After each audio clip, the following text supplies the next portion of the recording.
الحمد للہ وکفا والصلاة والسلام علی عباده الذین اصطفیٰ خصوصاً علی افضلہم وخاتم النبیین محمد الامین وعلی آلہ وصحبہ اجمعین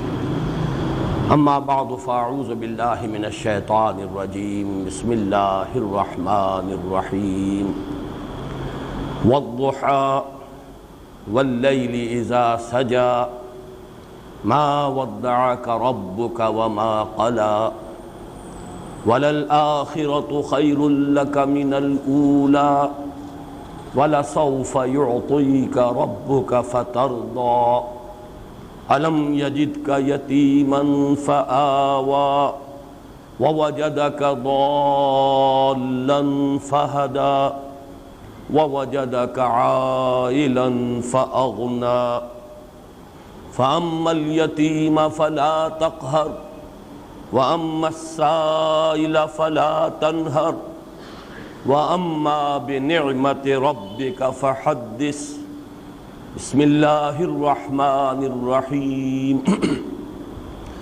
ألم نشرح لك صدرك ووضعنا عنك وزرك الذي أنقض ظهرك ورفعنا لك ذكرك فإن مع العسر يسرا إن مع العسر يسرا فإذا فرغت فانصب وإلى ربك فارغب صدق الله العظيم رب اشرح لي صدري ويسر لي امري واحلل عقدة من لساني يفقهوا قولي اللهم ربنا الهمنا رشدنا واعذنا من شرور انفسنا اللهم ارنا الحق حقا وارزقنا اتباعه وارنا الباطل باطلا وارزقنا اجتنابه اللهم ارحمنا بالقرآن العظيم واجعله لنا إماما ونورا وهدى ورحمة اللهم ذكرنا منه ما نسينا وعلمنا منه ما جهلنا وارزقنا تلاوته آناء الليل وآناء النهار واجعله لنا حجة يا رب العالمين اللهم اجعل القرآن ربيع قلوبنا ونور صدورنا وجلاء أحزاننا وذهاب همومنا وغمومنا آمین یا رب العالمین۔ چار سورہ نور و ظلمت کی دو سورتیں ہم پچھلے ہفتے پڑھ چکے، سورۃ الشمس، سورۃ اللیل۔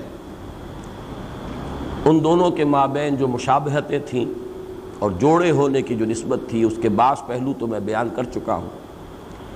ایک پہلو بیان ہونے سے رہ گیا تھا، اسے یہاں نوٹ کر لیں کہ سورۃ الشمس میں جو دنیاوی عذاب آتا ہے اللہ کی طرف سے کسی قوم پر، یا آتا تھا کہیے، اس لیے کہ اب نبوت اور رسالت کا سلسلہ بند ہو چکا ہے، تو جب کسی قوم کی طرف کسی نبی یا رسول کو بھیجا جاتا تھا لیکن قوم رد کر دیتی تھی اس کی دعوت کو، تو جو عذاب استیصال، وہ عذاب کے جو جڑ سے اکھیڑ دینے والا عذاب، نسیم منسیہ کر دینے والا عذاب جو دنیا میں آتا تھا، عذاب دنیاوی، اس کا ذکر ہے۔ کذبت ثمود بطغواها اذ انبعث اشقاها فقال لهم رسول الله ناقة الله وسقياها فكذبوه فعقروها۔ جبکہ سورۃ اللیل میں ہم نے دیکھا کہ عذاب اخروی کا تذکرہ جو ہے عذاب دنیاوی کا تذکرہ نہیں ہے، عذاب اخروی کا تذکرہ ہے۔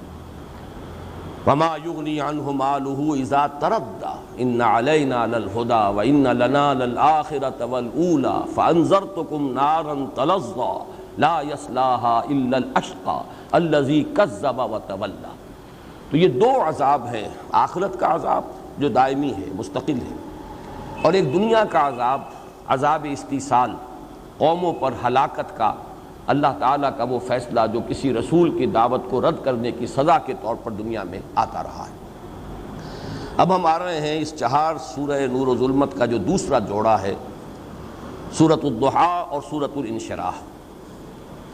ان دونوں صورتوں کے مابین جو جوڑے ہونے کی نسبت ہے وہ اظہر من الشمس ہے، اس درجے میں کہ واقعہ یہ ہے کہ یہ تو بالکل ایک ہی صورت محسوس ہوتی ہیں، اتنا تسلسل ہے، اتنا ربط ہے، باہم اس طرح آپس میں پیوست ہیں ان کے مضامین کہ ان کو یوں کہا جا سکتا ہے تعبیر کے طور پر کہ ان کو دو حصوں میں تقسیم ہی اس لیے کیا گیا ہے کہ یہ ایک جوڑے کی شکل اختیار کر لیں، ورنہ یہ تو ایک وحدت ہے جس کو ہم کہہ سکتے ہیں جدید اصطلاح میں آرگینک ہول، حیاتیاتی وحدت، جن کو کہ علیحدہ کرنا ممکن نہیں ہوتا، ایک ایسی وحدت جس کے اجزاء کو علیحدہ علیحدہ نہیں کیا جا سکتا۔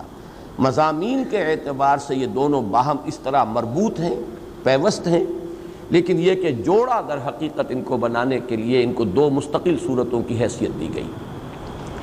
ان دونوں صورتوں کا یہ معاملہ قرآن مجید میں بہت ہی کم صورتوں میں ہے، ایک ہی مثال اور ہے، اور وہ جیسا کہ میں عرض کروں گا قرآن مجید کے آخر میں آئیں گی دو صورتیں نمایاں ترین یہ ہیں جو کل کی کل نبی اکرم صلی اللہ علیہ وسلم سے خطاب پر مشتمل ہے۔ ویسے اکثر جو ابتدائی مکی صورتیں ہیں ان میں یا ابتدا میں حضور سے خصوصی خطاب ہوتا رہا یا اختتام پر۔ سورۃ المدثر، سورۃ المزمل ابتدا میں حضور سے خطاب ہے، سورۃ العلق جو اب آگے آنے والی ہے، سورہ نون یا سورہ قلم ان کے شروع میں حضور سے خطاب ہے، نون والقلم وما یسطرون ما انت بنعمت ربک بمجنون وان لک لاجرا غیر ممنون۔ لیکن پھر یہ کہ اس کے بعد اور بہت سے مضامین ہیں کہ جو اس صورت میں شامل کیے گئے۔ اسی طرح سورہ مزمل، اسی طرح سورہ مدثر کی ابتدائی 7 آیات، یا ایھا المدثر قم فانذر وربک فکبر وثیابک فطہر والرجز فاہجر ولا تمنن تستکثر ولربک فاصبر۔ اس کے بعد اور بہت سے مضامین ہیں۔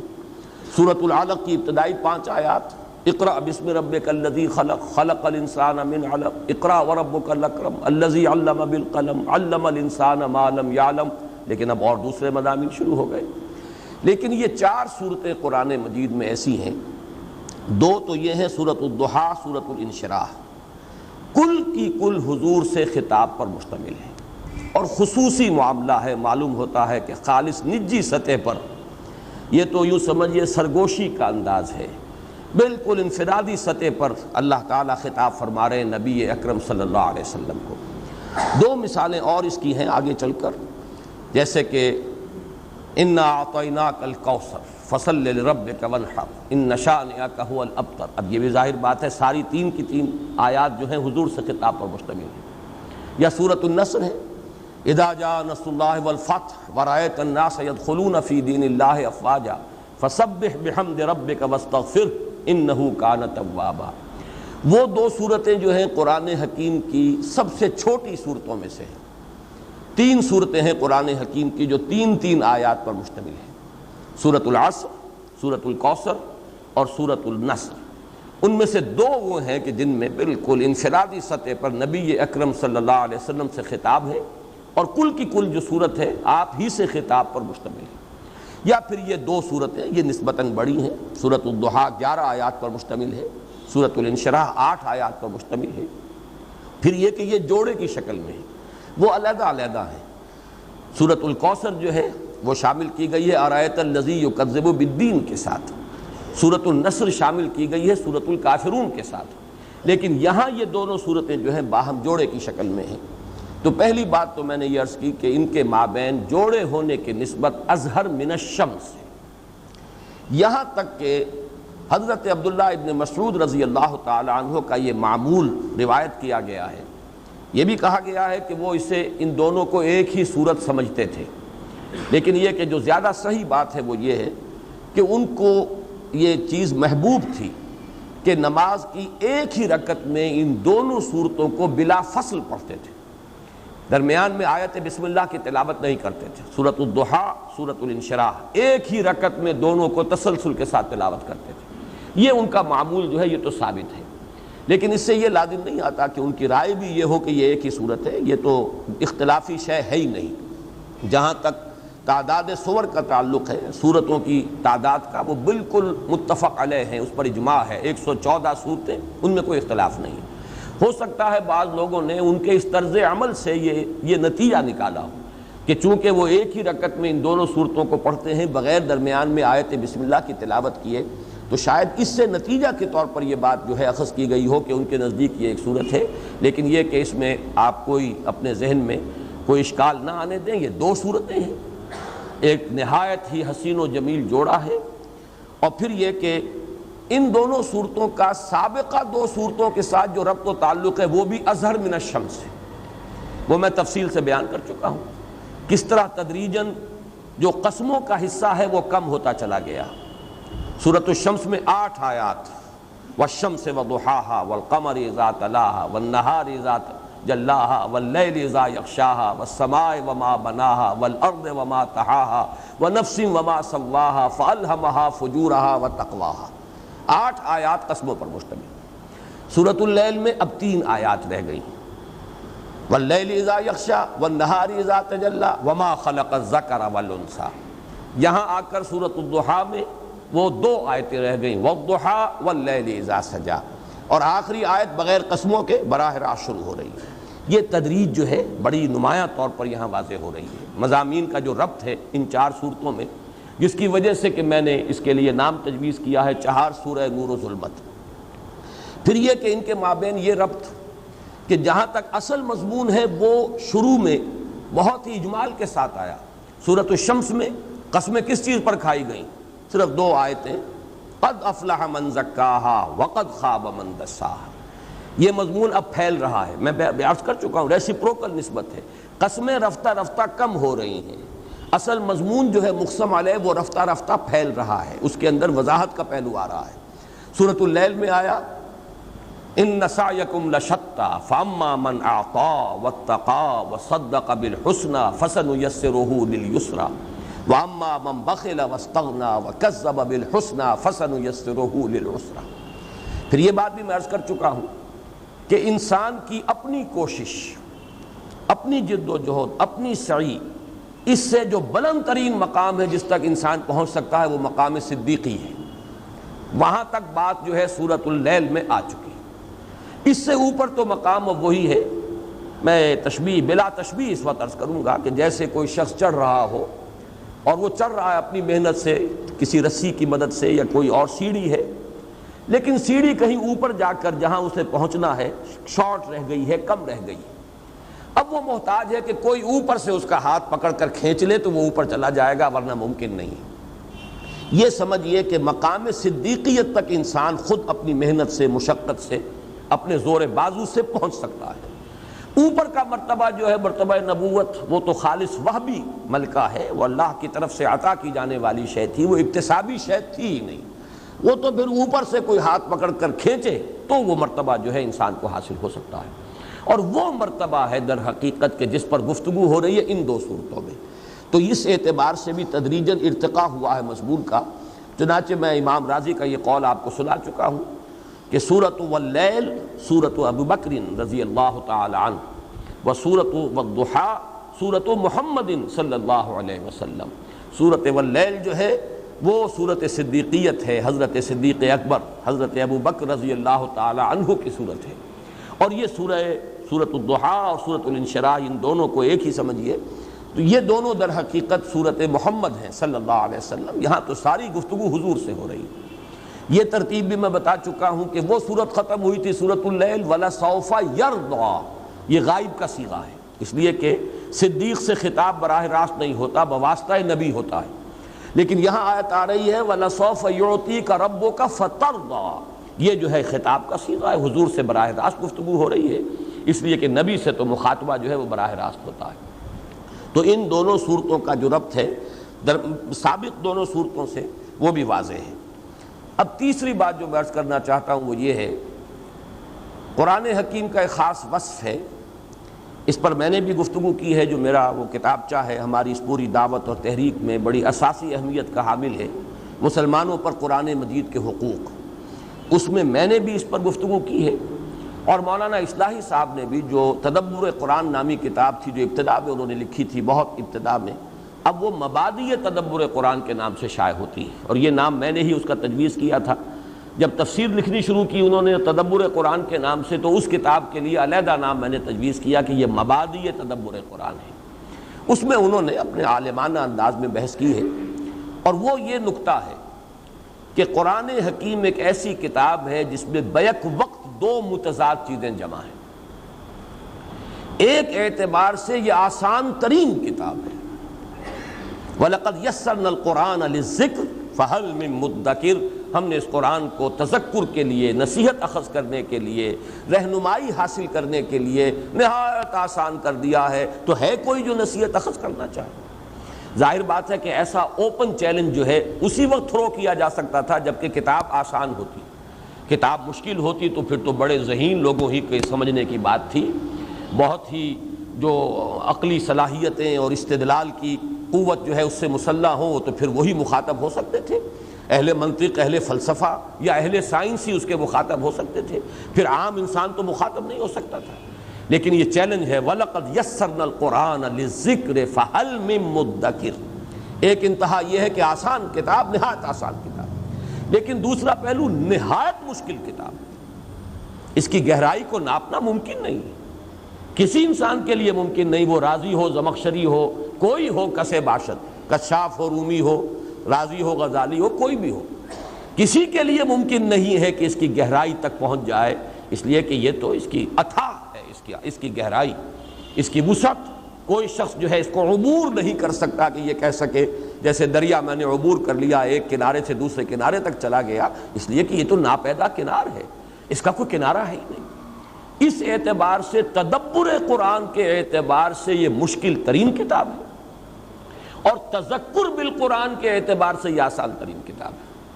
ویسے میں چاہتا ہوں کہ ایک اور جو اس میں تضاد جمع ہے اس کو بھی نوٹ کر لیں، اور وہ تضاد یہ ہے کہ ایک کتاب ہے جو نازل ہوئی ہے ایک خاص ماحول میں، ایک خاص وقت میں، ایک خاص علاقے میں، یہ تین الفاظ میں نے کہے، ایک خاص وقت ہے، سن 610 عیسوی سے لے کر اور سن 632 عیسوی تک 22 برس میں یہ کتاب نازل ہوئی، پوری کی پوری کتاب حجاز میں نازل ہوئی۔ چند آیات کو آپ کہہ سکیں گے سورہ توبہ کی کہ وہ اس سے مستثنیٰ ہوں گی کہ آپ جب سفر تبوک پر گئے تھے تو جاتے آتے بھی کچھ آیات نازل ہوئی ہیں تو حجاز سے ذرا آگے جا کر، لیکن واقعہ یہ کہ وہ بھی حجاز کا سرا بن جاتا ہے، وہیں سے حجاز کا آغاز ہے۔ ایک خاص جغرافیائی ماحول میں، ایک خاص زمانے میں، ایک خاص قوم اس کی مخاطب اولین تھی، تو اس اعتبار سے کتنی محدودیتیں جمع ہو گئیں، لیکن اس میں ہدایت ابدی ہے، ہمیشہ ہمیش کے لیے، ہر انسان کے لیے، یہاں تک کہ اس دور میں علامہ اقبال جیسا شخص جو ہے اس کے اگر علم کی پیاس کو کوئی تسکین حاصل ہوئی ہے آ کر تو قرآن مجید کے دامن میں، سارے فلسفے پڑھ لیے، مشرق کے، مغرب کے، قدیم جدید، یورپ میں جا کر وقت گزار لیا، لیکن وہ جو علم کی پیاس تھی اسے تسکین نہیں میسر آئی، نہ کہیں جہاں میں اماں ملی جو اماں ملی تو کہاں ملی میرے جرم خانہ خراب کو تیرے عفو بندہ نواز میں۔ چنانچہ یہ بات ثابت ہے کہ آخری جو دور ہے علامہ اقبال کی زندگی کا، ان کے آس پاس کوئی فلسفے کی کتاب نہیں ہوتی تھی، صرف قرآن ہی پڑھتے تھے اور روتے تھے۔ اور پھر جب پوچھا ہے سید نذیر نیازی نے کہ یہ لوگ کہتے ہیں کہ آپ کا فلسفہ فلاں سے ماخوذ ہے، فلاں فلسفی سے آپ نے تصورات مستعار لیے ہیں، کیا آپ خود بتائیں گے؟ تو فرمایا کہ ہاں، کل آ جانا فلاں وقت میں تمہیں لکھوا دوں گا میرے فلسفہ خودی کا سورس کیا ہے۔ بہت خوش، یہ ہمارے ہاں ہی محاضرات میں یہ واقعہ سید نذیر نیازی مرحوم نے خود سنایا تھا، اور وہ ہمارے ہاں جو کتاب چاہے اس میں اشاعہ شدہ ہے۔ تو بہت خوش ہوئے کہ میں جا رہا ہوں آج شاعر مشرق، جو راز کسی پہ نہیں کھلا، وہ راز کملی والے نے سمجھا دیا چند اشاروں میں، آج وہ راز جو ہے علامہ اقبال جو ہے حکیم امت شاعر مشرق مجھے بتائے۔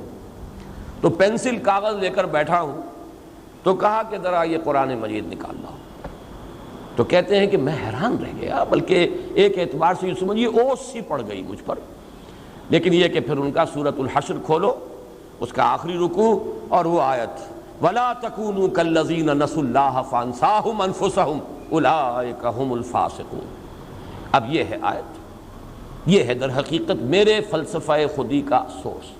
تو یہ میں عرض کر رہا تھا کہ اصل مضمون تو میرا یہ تھا آج کے لیے کہ قرآن مجید ایک اعتبار سے آسان ترین کتاب، دوسرے اعتبار سے مشکل ترین کتاب، ایک اعتبار سے اس کی محدودیتیں، زمانہ نزول، مقام نزول، مخاطب اولین، اس اعتبار سے نہایت محدود معاملہ، لیکن اس کی ہدایت، اس کی گائیڈنس لامحدود، ہمیشہ ہمیش کے لیے، پوری نوع انسانی کے لیے، اور ہر سطح ذہنی کے انسان کے لیے۔ لیکن آج اصل میں عرض کر رہا تھا کہ یہ جو فینومینن ہے، قرآن مجید آسان ترین کتاب بھی ہے، مشکل ترین کتاب بھی ہے، اس کا میرے نزدیک سب سے بڑا مظہر یہ دو صورتیں ہیں، سورۃ الضحیٰ اور سورۃ الانشراح۔ وجہ کیا ہے؟ ان دونوں صورتوں میں کوئی لفظ مشکل نہیں، لغت کی گہرائیوں میں جانے کی ضرورت ہی نہیں، اکثر و بیشتر الفاظ وہ ہیں کہ جو سابقہ صورتوں کے اندر اور وضاحت کے ساتھ آ چکے ہیں، ویسے بھی مشکل نہیں، ضحیٰ آ چکا ہے اور اسی طریقے سے رات اس کی گواہی آ چکی ہے، کوئی لفظ مشکل نہیں یہاں۔ پھر یہ کہ کوئی نحوی اشکال اس میں نہیں، یوں سمجھیے کہ جسے ہم کہتے ہیں کہ ہر زبان کا جو سب سے اونچا ادب ہوتا ہے اسے سہل ممتنع کہتے ہیں، بات بہت اونچی کہی جائے لیکن سادہ ترین زبان میں اور سادہ ترین الفاظ میں، آسان ترین زبان میں، اور یہی مشکل ہے۔ اصل میں مشکل مضامین کو ثقیل اصطلاحات میں، ثقیل زبان میں بیان کرنا آسان ہے، لیکن بلند مضامین کو آسان زبان میں بیان کرنا مشکل ہے۔ اس اعتبار سے سہل ممتنع کہا جاتا ہے وہ اشعار یا وہ عبارتیں کہ جو بہت سادہ ہوں لیکن بہت گہری ہوں۔ تو میں یہ سمجھتا ہوں کہ ویسے تو قرآن مجید پورا کا پورا سہل ممتنع کی ایک مثال ہے، لیکن یہ دو صورتیں اس اعتبار سے بہت نمایاں، کوئی لفظ مشکل نہیں۔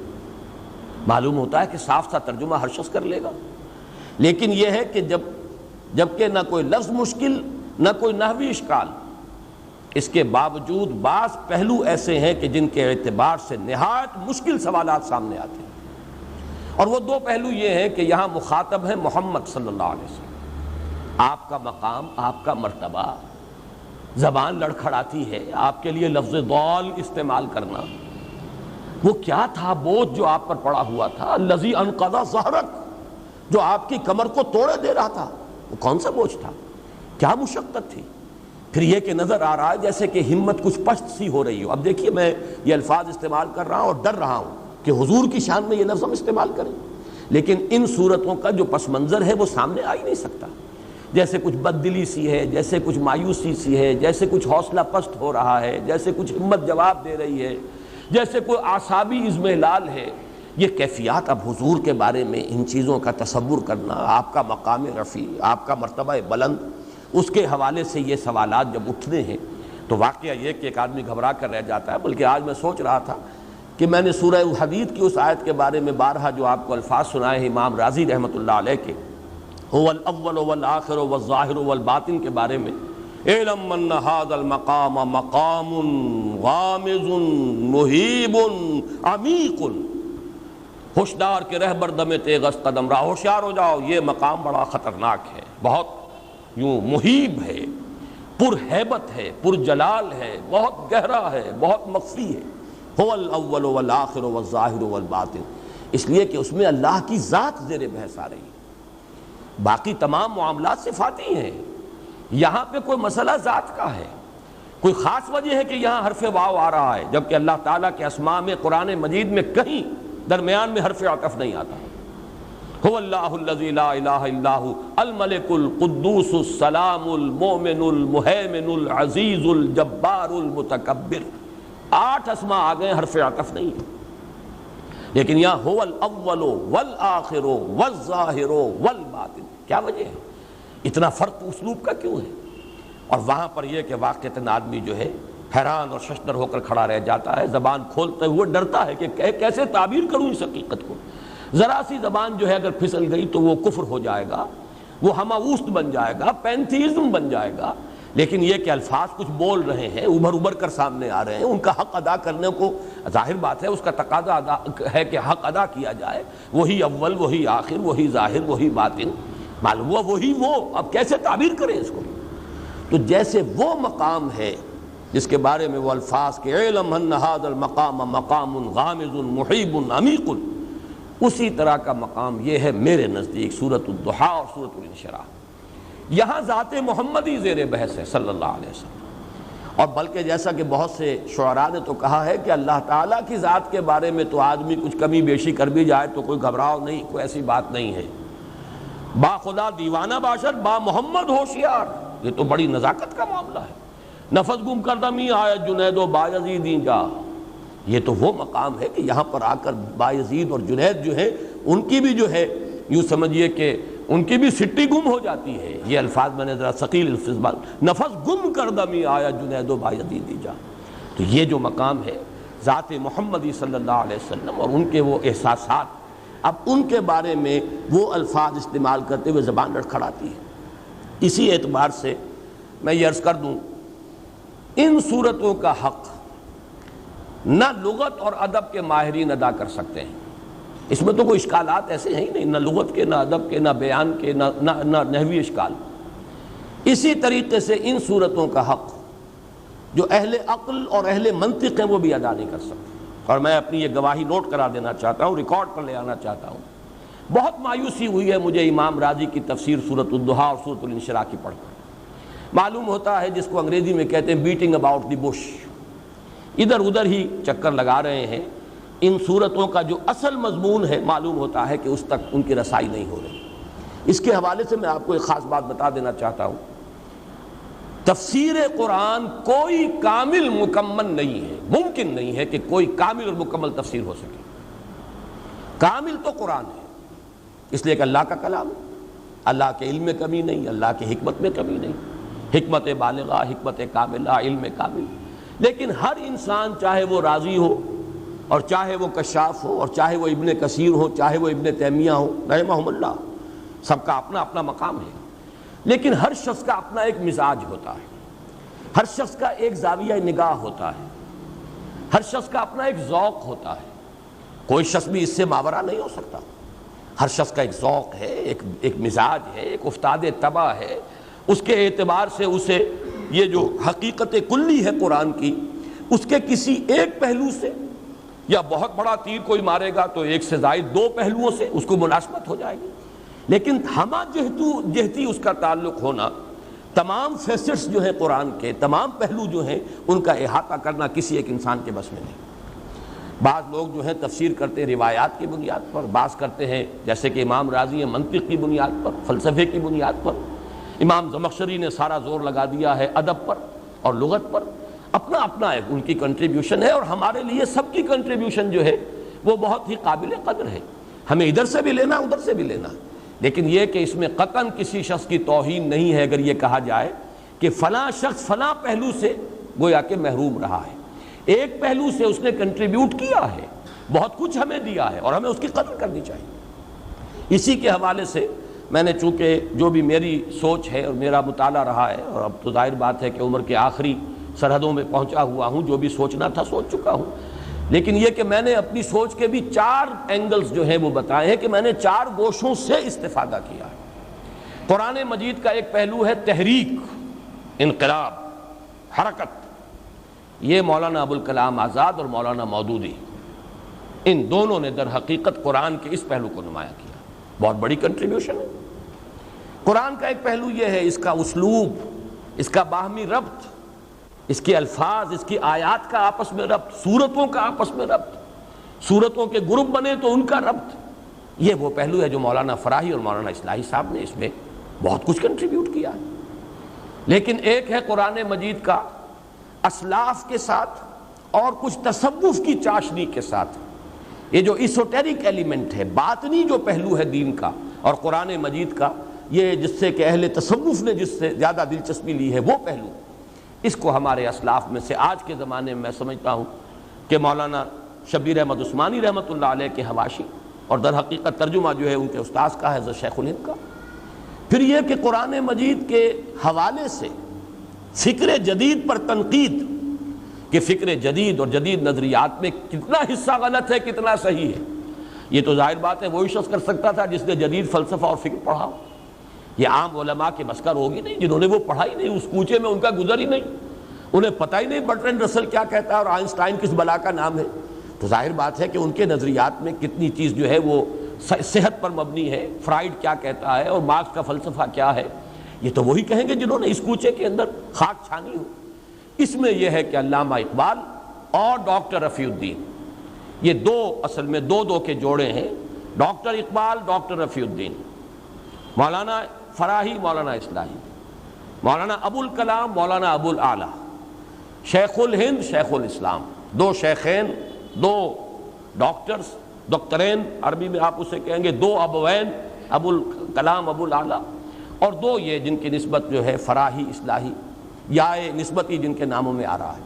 تو یہ ہے جس سے کہ استفادہ کیا ہے. تو میں نے آج یہ بات دوبارہ اس لیے دہرا دی ہے کہ جو بھی طالب علم ہے قرآن کا، اسے یہ اصول کے طور پر سمجھ لینا چاہیے کہ جب تک وہ پینورامک نہیں بنائے گا اپنے ویو کو، اگر کسی ایک ہی شخص کے ساتھ یا ایک ہی شخصیت کے ساتھ یا ایک ہی تفسیر یا ایک ہی مفسر کے ساتھ اس نے اپنے آپ کو نتھی کر لیا، تو گویا کہ وہ محروم کر رہا ہے اپنے آپ کو قرآن مجید کے دوسرے پہلوؤں سے کہ جو اس مصنف یا مفسر کے ذوق سے زیادہ مناسبت نہیں رکھتا تھا، لہٰذا اس نے اس پر توجہ نہیں کی. زیادہ سے زیادہ پینورامک بنانے کی کوشش کرنی چاہیے. تو یہ جو میں نے عرض کیا تھا کہ ان دونوں صورتوں کا حق نہ ادب و لغت کے حوالے سے ادا کیا جا سکتا ہے، نہ عقل و منطق کے حوالے سے، بلکہ ان دونوں کا خاص معاملہ وہ ہے کہ جو صوفیاء، تصوف کا ذوق رکھنے والے متصوفین، انہوں نے، اور اس لیے کہ وہ در حقیقت علم النفس اور نفسیات انسانی کے سب سے بڑے ماہر ہمارے صوفیاء تھے، اس میں کوئی شک نہیں. جدید نفسیات کے ماہرین تو پانی بھریں گے ان کے سامنے، اس لیے کہ وہ تو در حقیقت انسان کے صرف ایک پہلو سے واقف ہے. وہ انسان کے صرف اینیمل بینگ جو ہے اس کی جو نفسیات ہیں اس کو جاننے والے ہیں، اس سے آگے نہیں. اصل انسان، ایک کل انسان، پورا انسان، the whole man, the whole human being, یہ تو ان کے سامنے ہے ہی نہیں. وہ اس کے روحانی وجود سے واقف ہی نہیں. وہ تو در حقیقت صرف اس کے جو حیوانی وجود ہے اسی کو انہوں نے اپنی گفتگو کا موضوع بنایا، ریسرچ کا موضوع بنایا، تحقیق و تجسس کا موضوع بنایا، لہذا وہ تو بہت ہی پیچھے ہیں. لیکن یہ ہے کہ اس میں جو ہمارے صوفیاء کرام ہیں انہوں نے اس کو سمجھا ہے. بلکہ آج مجھے ایک فارسی کا مصرع یاد آیا، بڑا پیارا ہے. چو معاملہ نہ دارد سخن آشنا نہ باشد. اگر کسی کے اپنے دل میں کوئی محبت کی آگ کبھی لگی نہ ہو، اس کی جو گفتگو ہوگی، اس کی جو بات ہوگی، اس میں وہ آشنائی کا انداز ہوگا ہی نہیں. یہ تو جس کا اپنا تجربہ ہو کچھ، وہ جب بات کرتا ہے تو پھر اسے محسوس ہوتا ہے کہ یہ شخص جانتا ہے، یہ اس کوچے سے گزرا ہے، یہ اس کی اپنی واردات قلبیاں ہیں، یہ احساسات جو ہیں ان کا اسے تجربہ ہوا ہے. جو معاملہ نہ باشد، جس کا کوئی معاملہ ہوا ہی نہیں کبھی، سخن آشنا نہ باشد، وہ اوپری باتیں کرتا رہے گا، سطحی سی باتیں ہوں گی، اوپر سے نکل جائیں گی، معلوم ہوگا کہ بڑی بھاری بھرکم باتیں ہو رہی ہیں، بڑی فلسفیانہ باتیں ہو رہی ہیں، لیکن وہ کہیں دل میں اترے گی نہیں، وہ پیئرس کرنے کی صلاحیت ان میں نہیں ہوگی. چو معاملہ نہ باشد سخن آشنا، چو معاملہ نہ دارد سخن آشنا نہ باشد. تو یہ معاملہ جو ہے میں خاص طور پر بعد میں آپ کو بتاؤں گا کہ مجھے جو ان صورتوں کے ضمن میں جو خصوصی رہنمائی ملی ہے وہ ان چاروں سورسز میں سے کسی سے نہیں، بلکہ یہ تفسیر مظہری جس کے مصنف اور مفسر جو ہیں قاضی ثناء اللہ پانی پتی، وہ سلسلہ مجددیہ نقشبندیہ کے ایک بہت بڑے بزرگ ہیں جو گزرے ہیں ماضی قریب میں، زیادہ پرانے نہیں ہیں. میرزا مظہر جانے جانا شہید رحمت اللہ علیہ کے یہ خلیفہ تھے، قاضی ثناء اللہ پانی پتی. لیکن یہ نوٹ کیجئے، ایک ہمارے ہی دور میں بھی ثناء اللہ امرتسری رحمہ اللہ، انہوں نے تفسیر لکھی، لیکن انہوں نے اپنی تفسیر کا نام رکھا تفسیر ثنائی اپنے نام سے. ایک یہ ثناء اللہ ہے پانی پتی، انہوں نے اپنی تفسیر کا نام رکھا تفسیر مظہری، اپنے استاد کی طرف اسے منسوب کیا ہے. میرزا مظہر جانے جانا، اپنے نام کی طرف نسبت نہیں دی. اسی سے اندازہ ہو جاتا ہے کہ احساسات میں اور نقطہ نظر میں کتنا فرق ہے. ان کا ذوق کیا ہے، وہ سب کچھ منسوب کر رہے ہیں اپنے علم کو اپنے استاد کی طرف. آج ہم جو ہے وہ سب کچھ منسوب کرنا چاہتے ہیں اپنی طرف، کہ معلوم ہوتا ہے سب کچھ مجھ پر منکشف ہوا ہے، شاید یہ براہ راست وہی جو ہے مجھ پر ہوئی ہے. لیکن جبکہ ہمارے اسلاف کا انداز بالکل مختلف تھا کہ وہ تو یہ سمجھتے تھے کہ جو بھی کچھ ہے وہ ہمیں اپنے اساتذہ سے، اپنے مرشدین سے ملا ہے، ہم تو ان کی خاک پا کے برابر ہیں. تو انہوں نے تفسیر کا نام تفسیر مظہری رکھا ہے. بہرحال یہ کچھ طویل تو ہو گئی ہے تمہید، لیکن اب آئیے کہ ہم اس سورہ مبارکہ کا مطالعہ شروع کریں. وَالضُّحَىٰ وَاللَّيْلِ إِذَا سَجَىٰ مَا وَدَّعَكَ رَبُّكَ وَمَا قَلَىٰ. قسم ہے روز روشن کی، دھوپ چڑھے کا جو وقت ہے وہ میں بیان کر چکا ہوں. صلاۃ الضحیٰ تقریباً 10 بجے 11 بجے یعنی زوال سے متصلاً قبل جو ہے صلاۃ الضحیٰ ہے، 10 بجے کا وقت. یہ وہ وقت ہے جب کہ دن پوری طرح روشن بھی ہو گیا اور اس میں کچھ تمازت اور حدت جو ہے، حرارت اور گرمی بھی آ گئی، اور حرکت اور اس کے اندر تگ و دو، بھاگ دوڑ معاش کے لیے سب کے سب جو ہے وہ اپنی اس حرکت کے اندر مصروف ہیں۔ اور اس کے بالمقابل واللیل اذا سجا، یہاں یہ رات کے لیے کے ساتھ جو لفظ آیا وہ نیا لفظ ہے، اس سے پہلے یغشا تو آیا ہے، یغشاہا، واللیل اذا یغشاہا سورۃ الشمس میں، اور واللیل اذا یغشا سورۃ اللیل میں، ڈھانپ لینے والی رات۔ معلوم ہوتا ہے کہ جیسے کوئی چادر تان دی گئی، اوپر چھپا دیا گیا کسی شے کو، زمین کو ڈھانپ دیا، یا سورج کے آگے رات جو ہے چادر بن کر تن گئی، اب آپ کو سورج نظر نہیں آ رہا، اس کی روشنی کا سلسلہ منقطع ہو گیا۔ لیکن یہاں لفظ لایا گیا ہے واللیل اذا سجا۔ یہ سجا کے لفظ میں جو بنیادی مفہوم ہے وہ سکون، چنانچہ بحر ساجن کہتے ہیں سمندر کی وہ کیفیت جس میں کوئی تلاطم نہیں ہے، موجیں نہیں ہیں، پرسکون سمندر جو ہے، پانی جو ہے پرسکون ہے، یہ بحر ساجن۔ تو واللیل اذا سجا، جب کہ رات پوری سکون اس میں طاری ہو گیا، حرکت ختم ہو گئی، پرندے بھی اپنے گھونسلوں میں چلے گئے، انسان بھی اپنے گھروں میں جو بھی رین بسیرا ہے ہر ایک کا، وہاں اس نے جا کر بسیرا لے لیا، ہر طرف ایک سکون کی کیفیت ہے۔ تو ایک طرف حرکت، تمازت، حدت، اور ایک طرف رات کی تاریکی اور اس میں خاص طور پر سکون، حرکت نہیں بلکہ سکون کی کیفیت، ان دونوں کی قسمیں کھائیں۔ اور مقسم علیہ کیا ہے؟ ما ودعک ربک وما قلی، نہیں رخصت کیا آپ کو آپ کے رب نے اور نہ ہی وہ بیزار ہوا۔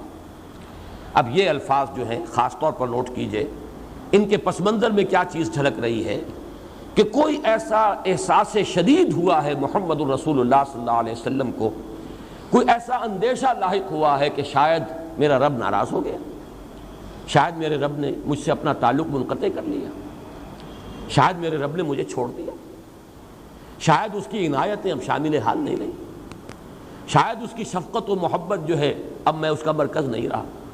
یہ تشویش، یہ کیفیت جو ہے، یہ اضطراب، یہ پس منظر میں ہے، اس لیے کہا جا رہا ہے ما ودعک ربک وما قلی، نہیں اے محمد صلی اللہ علیہ وسلم ایسا خیال اپنے قریب مت آنے دیجئے، نہ آپ کے رب نے آپ کو وداع کیا۔ یہ وداع سے ہی ہے وداع کا توضیح باب تفصیل میں ذرا اس میں اور تاکید کا مفہوم آ جاتا ہے۔ ایسا وداع ایک تو ہوتا ہے عارضی طور پر آپ نے وداع کیا کسی کو، پھر وہ آ جائے گا، ایک توضیح جو ہے وہ یہ مستقل انقطاع، توضیح ما ودعک ربک، نہیں کو اللہ نے آپ سے تعلق منقطع نہیں کیا، آپ کو رخصت نہیں کر دیا، آپ کو وداع نہیں کر دیا، وما قلی، اور ہرگز وہ کوئی بیزار نہیں ہوا آپ سے، ہرگز ناراض نہیں ہوا۔ یہ جو آیت ہے اب اس کے پس منظر میں یقیناً کوئی واقعہ ہے یا کوئی واقعات ہیں، اس اعتبار سے یہ بھی قرآن مجید کے ان مقامات میں سے ہے کہ جہاں شان نزول کی روایات سے اعتنا کیے بغیر کوئی چارہ نہیں۔ مولانا اصلاحی صاحب کا اپنا ایک ذوق ہے، وہ روایات سے حتی الامکان کرنی کتراتے ہیں، شان نزول کی روایات سے بھی بچ کر جو بھی عموم لفظی ہے اسی کے حوالے سے تفسیر کرتے ہیں، لیکن میں نے خاص طور پر نوٹ کیا یہاں کہ یہاں تو ممکن ہی نہیں رہا ان کے لیے بھی، انہیں بھی روایات ہی سے اعتنا کرنا پڑا۔ اور ایک چیز کا تو تقریباً اجماع ہے روایات میں کہ اس کے پس منظر میں ہے فترت وحی کا سلسلہ منقطع ہو گیا، کوئی وقفہ آیا ہے، اور اس میں یہ کہ مختلف اوقات میں بھی وقفے آ سکتے ہیں، لیکن جو سب سے طویل وقفہ آیا ہے وہ بالکل آغاز میں آیا ہے۔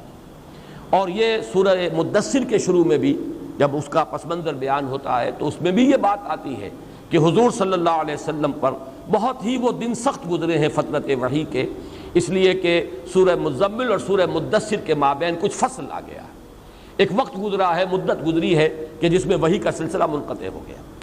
اس میں روایات میں اس کی مدت مختلف آئی ہے، 12 دن سے لے کر اور 40 دن تک کی مدت جو ہے مختلف روایات میں آئی ہے، اس کی تفصیل یہاں دینے کی کوئی ضرورت نہیں ہے۔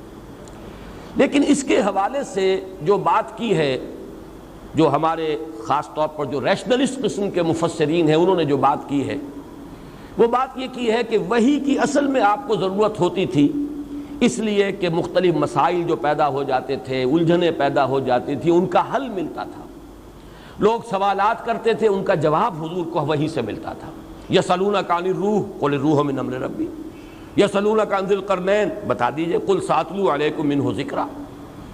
تو یہ تمام جو سوالات امتحاناً کیے جاتے تھے حضور سے صلی اللہ علیہ وسلم، اصحاب کہف کے بارے میں پوچھا جا رہا ہے تو وہ تفصیل، تو یہ سوال اور جواب، اس میں بھی تسکین کا پہلو تھا حضور کے لیے۔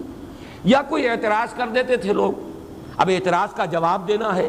اب ایک تو یہ کہ حضور اپنی سمجھ کے مطابق، اپنے فہم کے مطابق، اور وہ فہم بھی بہرحال ہمارا فہم نہیں تھا، محمد الرسول اللہ کا فہم تھا، چہ نسبت خاک رابع عالم پاک، لیکن یہ کہ پھر اس سے اوپر فہم ہے اللہ کا، فوق کل ذی علم علیم، اللہ تعالیٰ کا علم جو ہے وہ بہرحال اس سے بہت بالا تر ہے۔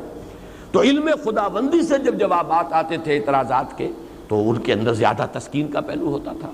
تو ایک تو یہ چیزیں ہیں کہ جس کی وجہ سے جو وحی کا تسلسل تھا اس سے حضور کو آسانی ملتی تھی، لیکن جب وحی کا سلسلہ منقطع ہو جاتا تھا تو پھر آپ کے لیے مشکل آتی تھی۔ اسی کے لیے میں عرض کر رہا ہوں کہ قرآن مجید میں سورہ ہود میں اور سورۃ الفرقان میں یہ جو مضمون آیا ہے کہ اس وحی کے ذریعے سے، قرآن کے ذریعے سے، اے نبی ہم آپ کے دل کو، قلب مبارک کو تثبیت عطا کرتے ہیں۔ وَكُلًّا نَقُصُّ عَلَيْكَ مِنْ أَنْبَاءِ الرُّسُلِ لِنُثَبِّتَ بِهِ فُؤَادَكَ۔ اب یہ پہلو بھی کہ جو آج مجھ پر بیت رہی ہے وہ سابقہ انبیاء پر بھی بیتی ہے۔ جیسی مخالفتیں آج میری ہو رہی ہیں، اگر مجھے مجنون اور پاگل کہا جا رہا ہے تو کہا گیا تھا حضرت نوح کو بھی اور تمام رسولوں کو کہا گیا۔ اگر میرے بارے میں کہا جا رہا ہے کہ یہ کوئی اپنی دی ارج ٹو ڈومینیٹ ہے، در حقیقت یہ اپنا کوئی چاہتے ہیں غلبہ، وہ حکومت چاہتے ہیں، قیادت چاہتے ہیں، یہی بات سابقہ رسولوں کے بارے میں کہی گئی۔ تو ان کے حالات جب آتے تھے تو اس سے بھی دل ٹھکتا تھا، جمتا تھا۔ پھر جب یہ معلوم ہو گیا کہ بالآخر وہ کامیاب ہوئے اور مخالفین ناکام ہو گئے، اس سے بھی ایک ڈھارس بنتی تھی کہ یہ ساری مخالفتیں ناکام ہو جائیں گی، بالآخر اللہ کا کلمہ سربلند ہوگا اور ہدایت کا نور پھیل جائے گا۔ تو وَكُلًّا نَقُصُّ عَلَيْكَ مِنْ أَنْبَاءِ الرُّسُلِ لِنُثَبِّتَ بِهِ فُؤَادَكَ۔ بلکہ یہی بات جو سورۃ الفرقان میں آئی ہے وہ اس حوالے سے آئی ہے کہ لوگوں نے اعتراض کیا تھا، اگر یہ اللہ کا کلام ہے تو پورا کلام ایک دم کیوں نازل نہیں ہو جاتا؟ یہ تم تھوڑا تھوڑا کر کے قرآن ہمیں سناتے ہو، یہ تو بالکل ایسے جیسے شاعر جو ہے اس کا دیوان بہرحال وہ مکمل ہوتا ہے، ایک غزل آج کہہ دی، ایک کل کہہ دی، کوئی قصیدہ آج کہہ دیا، پھر بعد میں کہہ دیا، بالکل یہی حال تمہارا ہے، تھوڑا تھوڑا قرآن سنا رہے ہو۔ اگر یہ اللہ کی کتاب ہوتی تو یہ کیوں نہ پوری کی پوری جملتم واحدہ نازل ہو جاتی؟ لیکن اس کا بھی جواب دیا گیا سورۃ الفرقان میں، کذالک لنثبت بہ فؤادک ورتلناہ ترتیلا۔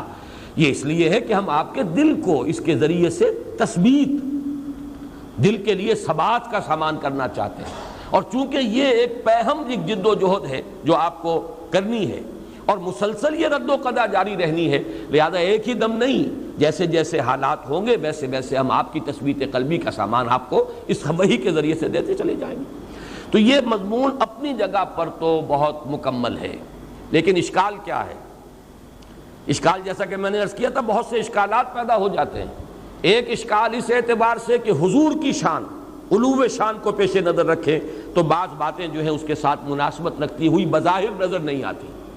دوسرا اشکال یہ کہ یہ بالکل ابتدائی زمانے کی صورتیں ہیں، ابھی وہ رد و قدا شروع ہوئی نہیں، ابھی کوئی پرسیکیوشن کا آغاز ہی نہیں ہوا، ابھی تو وہ صورت ہے ہی نہیں، بھٹی تپی ہی نہیں، ابھی تو وہ بھڑکی ہی نہیں آگ، وہ رد و قدا تو ہوگی ابھی چل کر، ابھی تو وہ بالکل آغاز کا دور ہے۔ اگر یہ تسلیم کر لیا جائے کہ بالکل آغاز کا زمانہ ہے یہ، تو پھر یہ کہ یہ ساری چیزیں جو ہے بالکل آؤٹ آف کانٹیکسٹ ہو جاتی ہیں۔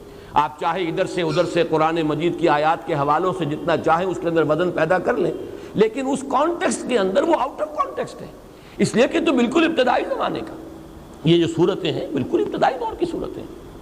ایک دوسری بات یہ کہی گئی، اور یہ بات وزنی ہے اور یہ بات سمجھ میں نہیں آ سکتی، وہی بات جو میں عرض کر چکا ہوں، جو معاملہ نہ دارت سخن آشنا نہ باشد، اور وہ یہ کہ اس وحی کا کوئی ایسا روحانی اثر تھا محمد الرسول اللہ صلی اللہ علیہ وسلم کی روح پر جس کو ہم نہیں سمجھ سکتے کہ وہ کیا تھا۔ یہ تو جس کا تجربہ ہوتا ہے وہی جانتا ہے۔ یہ جو ایک کیفیت ہے کہ لذت ہی بادہ نہ دانی بخدا تا نہ چشی، جس کے اوپر خود وہی نازل نہیں ہوئی، اس کی لذت، اس کا سرور، اس کا کیف، اس سے انبساط، اس سے جو انشراح ملتا تھا محمد الرسول اللہ صلی اللہ علیہ وسلم کو، ہم اپنی عقل و منطق کے حوالے سے اس کو پہچان ہی نہیں سکتے۔ اس اعتبار سے جو آپ کا والہانہ عشق تھا، یہ بات نوٹ کر لیجئے، اس سے پہلے کئی مرتبہ یہ مضمون آ چکا ہے، لا تحرک بہ لسانک لتعجل بہ ان علینا جمعہ وقرآنہ فاذا قرأناہ فاتبع قرآنہ ونیسرک للیسریٰ سنقرئک فلا تنسیٰ۔ حضور ایسا نہ کیجئے، یہ ہم پڑھائیں گے آپ کو۔ شکوہ کرتے تھے حضور کہ یہ تم دیر سے آتے ہو، اے جبرائیل تم وقفہ طویل کر دیتے ہو، یہ تو مستقل آپ کی شکایت تھی، جس کا جواب کہ سورہ مریم میں دلوایا گیا ہے کہ وما نتنزل الا بامر ربک لہ ما بین ایدینا وما خلفنا وما بین ذلک وما کان ربک نسیا۔ اے نبی ہم اپنی مرضی سے نازل ہو ہی نہیں سکتے، تو آپ کے رب کا حکم ہوتا ہے تو ہم آتے ہیں، ہم اپنے اختیار سے نہیں آتے، اس لیے کہ ہمارے سامنے جو کچھ ہے اس کا اختیار بھی اللہ کے ہاتھ میں، جو ہمارے پیچھے ہے اس کا اختیار بھی اللہ کے ہاتھ میں، جو دونوں کے مابین ہے اس کا اختیار بھی اللہ کے ہاتھ میں۔ دونوں کے مابین کیا ہے؟ ہمارا وجود، ہمارا تو کل وجود اللہ کے اختیار میں ہے، ہم وہی کرتے ہیں جو کچھ کہ ہمیں حکم ملتا ہے۔ یفعلون ما یؤمرون، وہ تو اللہ تعالیٰ کے کسی لا یعصون اللہ ما امرہم ویفعلون ما یؤمرون، اور اسی سے روکا گیا ہے سورہ طٰہٰ میں وَلَا تَعْجَلْ بِالْقُرْآنِ مِن قَبْلِ أَن يُقْضَىٰ عَلَيْكَ وَحْيُهُ۔ اے نبی جلدی نہ کیجئے، اس میں ہے در حقیقت وہ اشتیاق اور شوق اور محبت اور ایک والہانہ عشق جو تھا وہی کے ساتھ محمد الرسول اللہ صلی اللہ علیہ وسلم کو، تو اس میں یہ جو تھوڑا وقفہ آیا ہے اس پر آپ کی دل کے اوپر نہایت شاق گزرا ہے یہ مرحلہ، اور یہ در حقیقت حساب کتاب ہمارے حساب کتاب میں آنے والی بات نہیں، یہ وہی جان سکتا ہے لذت این بادا نہ دانی بخدا تا نہ چشی، جس نے اس وحی کی لذت کو محسوس کیا ہو، وہ لذت ہم کلامی جو اللہ کے ساتھ تھی جسے وہ حاصل ہوئی ہو، جس سے کہ آگے بڑھ کر حضرت موسیٰ نے یہ بھی مطالبہ یا استدعا کر دی تھی کہ پروردگار یہ جو لذت مخاطبہ و مکالمہ ہے جو مجھے میسر آ رہی ہے، ذرا ایک قدم اور آگے، رب ارنی انظر الیک، پروردگار دیدار بھی عطا فرما دے۔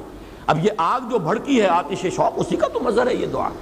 تو ایک اعتبار سے ہم کہہ سکتے ہیں کہ یہ در حقیقت وہ جو ایک والہانہ عشق تھا محمد الرسول اللہ صلی اللہ علیہ وسلم کو قرآن مجید کے ساتھ، یہ اس کا جو کیفیت آپ پر گزر رہی ہے اس ہجر کی، اس فراق کی، وہ ہماری منطق میں اور ہمارے فلسفے میں اور ہماری بیان میں وہ آنے والی شے نہیں ہے، اس کو وہی جانتے تھے۔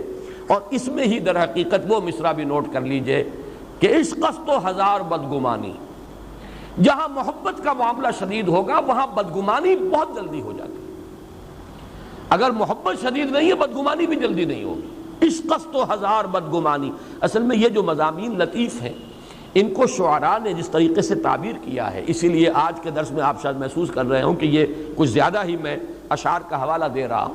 شاعر کہتے کسے؟ صاحب شعور۔ صاحب شعور تو سبھی انسان ہیں، لیکن کچھ لوگ ہوتے ہیں جن کا شعور بہت گہرا ہوتا ہے، بہت حساس طبیعت کے لوگ، مشاہدہ بہت گہرا، وہ لوگ جو ہیں وہ شاعر ہیں اصل میں۔ بالقوہ ہر صاحب شعور جو ہے وہ شاعر ہے، بالقوہ پوٹینشلی۔ ویسے ہم شاعر کا اطلاق کرتے ہیں اس شخص پر جو شعر کہتا ہو، لیکن در حقیقت شاعر تو ہر وہ شخص ہے جو صاحب شعور ہے، جس کی شعور کی گہرائی ہے، ایکویٹی آف ویژن اور انڈرسٹینڈنگ اور احساس جو ہے اس کا وہ جو ہے وہ زندہ ہو اور چاق و چوبند ہو۔ اس اعتبار سے میں یہ ذرا آج جو ہے کچھ اشعار اور جو مصرے ہیں ان کی مدد لے رہا ہوں بات کو سمجھانے کے لیے کہ عشق است و ہزار بدگمانی ما ودعک ربک وما قلی۔ اے نبی قطعاً یہ بدگمانی آپ نہ کیجئے، یہ آپ کے اس محبت کی در حقیقت گہرائی اور والہانہ پن جو ہے یہ اس کا مظہر ہے کہ یہ تھوڑا سا وقفہ وحی کا آیا ہے اور آپ نے یہ محسوس کر لیا، یا آپ کو یہ اندیشہ ہو گیا کہ کہیں میرے رب نے مجھے چھوڑ تو نہیں دیا، کہیں میرے رب نے مجھ سے اپنا تعلق منقطع تو نہیں کر لیا، کہیں میں اب اس کا مورد الطاف و عنایات تو نہیں رہا، کوئی ایسی صورت تو نہیں ہے۔ اس میں پھر مزید اضافہ کر لیجئے کہ کچھ لوگوں کی طرف سے طعنے بھی حضور کو سننے پڑے، اور یہ عجیب بات ہے کہ دو خواتین کے بارے میں بات آتی ہے، اگرچہ ان دونوں کا جذبہ بالکل مختلف ہے، لیکن یہ کہ بات تقریباً ایک ہی کہی ہے۔ حضرت خدیجہ الکبریٰ رضی اللہ تعالی عنہا کا بھی یہ قول منقول ہے، اور یہ ابن جریر لائے ہیں، علامہ ابن جریر رحمۃ اللہ علیہ، حضرت شداد ابن عبداللہ رضی اللہ تعالی عنہ سے، کہ حضرت خدیجہ نے یہ کہا حضور سے کہ معلوم ہوتا ہے کہ آپ کی عجلت پسندی اور بے صبری کی وجہ سے اللہ آپ سے ناراض ہو گیا۔ یہ بے صبری بھی وہ دیکھیے، دل ناصبور جسے کہا جاتا ہے، وہ دل جسے صبر نہیں آتا، دل ناصبور، وہ تو یہ کہ عشق جتنا ہوگا اتنی ہی اس کے اندر صبر کی کمی ہو جائے گی. والہانہ پن جو ہے اس کی وجہ سے حضرت خدیجہ نے یہ کہا. معلوم ہوتا ہے کہ اللہ آپ کی اس بے صبری، اور اب یہ میں الفاظ کوٹ کر رہا ہوں، ہم یہ لفظ استعمال نہیں کر سکتے حضور کے لیے، اس لیے میں نے حوالہ دے دیا علامہ ابن جریر طبری، اور وہ بھی اس کو شداد ابن عبداللہ رضی اللہ تعالی عنہ سے کوٹ کر رہے ہیں کہ آپ کی بے صبری کی وجہ سے اللہ تعالیٰ آپ سے ناراض ہو گیا. یہ الفاظ حضرت خدیجہ الکبریٰ نے کہے. دوسری طرف یہ تو ہے ہمدردی اور تعسف کے ساتھ، اظہار ہمدردی ہے، تعسف کے ساتھ ایک بات کہی جا رہی ہے، اور طعن اور طنز کے انداز میں، اور بڑی خوشی اور ابتہاج اور مسرت کا اظہار کرتے ہوئے جمیل جو آپ کی چچی تھی ابو لہب کی بیوی، اس نے کہا محمد معلوم ہوتا تمہارا شیطان تمہیں چھوڑ گیا. اس روایت کی کچھ بڑی یعنی استہزائیہ انداز میں نفی کی ہے مولانا اصلاحی صاحب نے کہ کیسے ممکن ہے، کیسے پتہ چل گیا لوگوں کو کہ وہی جو ہے وہ بند ہو گئی. حالانکہ واقعہ یہ ہے کہ بخاری اور مسلم دونوں میں صحیحین میں یہ روایت موجود ہے کہ حضور کئی راتیں مسلسل اٹھ نہ سکے، چونکہ رات کو یہ جو ابو لہب کا گھر ہے یہ حضور کے گھر کے ساتھ بالکل متصل تھا. یہی وجہ ہے کہ جلیل نے آپ کو بہت ایذائیں پہنچائی ہیں. آپ کے دروازے پر کانٹے بچھا جانا رات کے وقت کہ اگر آپ نکلیں رات کو جو small hours of the morning ہیں، کہیں طواف کے لیے جائیں تو آپ کے پاؤں میں اور کانٹے لگیں، کپڑے الجھ جائیں، یہ تکلیف بھی. پھر کوڑا کرکٹ پھینک دینا، یہ کوئی اور کسی کی جرت نہیں ہو سکتی تھی کہ محمد الرسول اللہ کے ساتھ یہ سلوک کرے، بنو ہاشم کے چشم و چراغ. لیکن یہ کہ بہرحال ابو لہب بھی تو بنو ہاشم میں سے ہے، پھر چچا ہے، چچا ہونے کے اعتبار سے اور چچی ہونے کے اعتبار سے اپنا جو وہ بزرگی ہے اس کا بھی کوئی حق ہے جس کا غلط استعمال ہو سکتا ہے. وہی تھی کہ جو آپ پر کوڑا کرکٹ ڈالتی تھی، وہی جمیل ہے. اور یہ تو صاف سمجھ میں آنے والی بات ہے، اس میں اس روایت کے استہزاء کی کوئی ضرورت نہیں. پھر صحیحین کی روایت ہے، صحیح مسلم صحیح بخاری میں، کہ آپ کئی رات تک رات کو اٹھ نہ سکے. اور اس لیے ظاہر ہے کہ جب آپ رات کو اٹھ کر نماز پڑھتے تھے تو پڑوس کے گھر میں پتہ چلتا تھا. رتل القرآن ترتیلا جو سورہ مزمل میں آیا ہے، کیسے ممکن ہے کہ پتہ نہ چلتا ہو کہ محمد کھڑے ہو گئے ہیں اور اپنے رب کا کلام پڑھ رہے ہیں. رتل القرآن ترتیلا، یہ تو جو سورہ مزمل ہے یہ تو اس فترت وحی سے قبل کی صورت ہے اور آپ اس پر عمل کرتے تھے. لیکن چند راتیں ایسی بیتی کہ آپ اٹھ نہیں سکے. لہذا جمیل نے یہ کہا کہ محمد معلوم ہوتا ہے تمہارا شیطان تمہیں چھوڑ گیا. معاذ اللہ ثم معاذ اللہ، نقل کفر نہ باشد. لیکن یہ کہ حافظ ابن حجر رحمۃ اللہ علیہ جو سب سے بڑے شارح ہیں، صحیح بخاری کی سب سے بڑی شرح جو ہے انہی کی ہے، انہوں نے ان دونوں روایات میں جو ہے مطابقت دی ہے. اور وہ یہ ہے کہ بات تو ایک ہی تھی. ایک نے کہی ہے ازراہ ہمدردی، ازراہ تعسف، اور دوسری نے کہی ہے طعن اور طنز کے انداز میں اور خوشی مناتے ہوئے. باقی بات تو ایک ہی ہے، واقعہ ایک ہے. ثابت ہوتا ہے کہ یہ واقعہ ہوا. اور اس سے میں ایک نتیجہ اور نکال رہا ہوں. وہ نتیجہ یہ ہے کہ حضور صلی اللہ علیہ وسلم پر اس وقت جو بھی کیفیت تھی، وہ ایک بددلی کی کیفیت یا کوئی اضطراب، تشویش، آپ کو جو بھی کیفیت طاری ہوئی ہے وہ اس درجے شدید تھی کہ آپ پر کسل بھی طاری ہو گیا تھا. رات کا نہ اٹھنا، یہ تو واقعہ یہ ہے کہ یہ تو اس کا جو اثرات ہیں انسان کے اپنے اعصاب پر اس درجے ہو جانا. حالانکہ سورہ مزمل ہے پس منظر میں، قم اللیل الا قلیلا نصفہ او انقص منہ قلیلا او زد علیہ ورتل القرآن ترتیلا. اتنا جو ہے تاکیدی حکم محمد الرسول اللہ صلی اللہ علیہ وسلم کو دیا گیا. لیکن معلوم ہوتا ہے کہ اس وقت کی وہ کیفیت جو ہے وہ ایسی تھی کہ آپ پر اس درجے کسل طاری ہوا ہے یا آپ کے اعصاب میں. اب میں ایک لفظ بہت ڈرتے ڈرتے استعمال کر رہا ہوں لیکن میں سمجھانے کے لیے، ابلاغ کے لیے اسے ضروری سمجھتا ہوں. آج کی اصطلاح میں نیورستھینیا آپ اسے کہتے ہیں، اعصابی اضمحلال. ویسے کوئی تکلیف نہیں ہے، بیماری نہیں ہے، کوئی عارضہ جسمانی نہیں ہے، کوئی بخار نہیں ہے، کچھ نہیں ہے. لیکن یہ ہے کہ کچھ اعصاب پر ایسا اضمحلال طاری ہو جاتا ہے، نیورستھینیا، اعصابی اضمحلال، کہ آدمی ہلنا چاہتا نہیں ہل رہا، حرکت کرنا چاہتا نہیں کر پا رہا، ہمت گویا کہ ایک طرح سے جواب دے جاتی ہے. تو معلوم ہوتا ہے کہ رات کو نہ اٹھ سکنا، جس کا کہ ثبوت صحیح بخاری صحیح مسلم دونوں سے مل رہا ہے، اس حد تک بھی آپ کی وہ کیفیت جو پس منظر میں ہے سورہ مبارکہ کے، اس کا اثر اس درجے تھا. اس سے بھی آگے بڑھ کر اس درجے شدید کیفیت تھی آپ پر کہ حضور فرماتے ہیں صلی اللہ علیہ وسلم، عارف کہاں گیا بھائی، سوالو آ کے اس کو ذرا. حضور فرماتے ہیں کہ مجھ پر یہ لمحہ اور یہ عرصہ جو ہے وقفہ اتنا شاخ گزرا کہ میرے دل میں بار بار یہ خیال آتا تھا کہ پہاڑ پر چڑھ کر اپنے آپ کو نیچے گرا دیں۔ آپ اندازہ کیجئے، پھر میں عرض کر رہا ہوں حضور کا مقام اور مرتبہ اور یہ کیفیات، یعنی یہ کہ وسوسہ ہم اسے کہیں گے کہ وسوسہ اس حد تک آ رہا ہے کہ خودکشی پر انسان جو ہے آمادہ ہو رہا ہے، گویا کہ زندگی بے معنی ہو کر رہ گئی۔ زندگی اب کاہے کے لیے؟ اگر اللہ ہی نے چھوڑ دیا، خدا نہ خواستہ اگر وحی کا سلسلہ ہی منقطع ہو گیا، اگر میرے اعصاب ہی اتنے جواب دے گئے کہ میں رات کو کھڑا بھی نہیں ہو سکتا، تو جینا کاہے کے لیے؟ زندگی تو در حقیقت کسی مقصد کے لیے ہوتی ہے، کوئی آئیڈیل ہو۔ ایک ہے وہ جو حیوانی سطح پر زندگی گزارتے ہیں، جن کے بارے میں میری جو تعبیر ہے وہ یہ ہے کہ جنہیں زندگی گزارتی ہے وہ زندگی کو نہیں گزارتے، زندگی انہیں گزارتی ہے۔ وہ زندگی بسر نہیں کرتے، زندگی انہیں بسر کرتی ہے، ان کا معاملہ اور ہے۔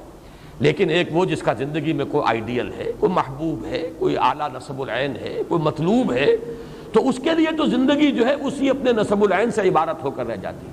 اگر اسی میں محسوس و تعطل ہے، اسی میں کوئی انقطاع کی صورت پیدا ہو گئی، اسی میں کوئی آگے بڑھنے کا راستہ نظر نہیں آ رہا، تو زندگی بے معنی ہو جائے گی۔ یہ چیز بھی ثابت ہے اور بخاری سے ثابت ہے۔ میں یہ سارے حوالے خاص طور پر آج اس لیے آپ کو نوٹ کرا رہا ہوں کہ یہ معاملات بڑے نازک ہیں۔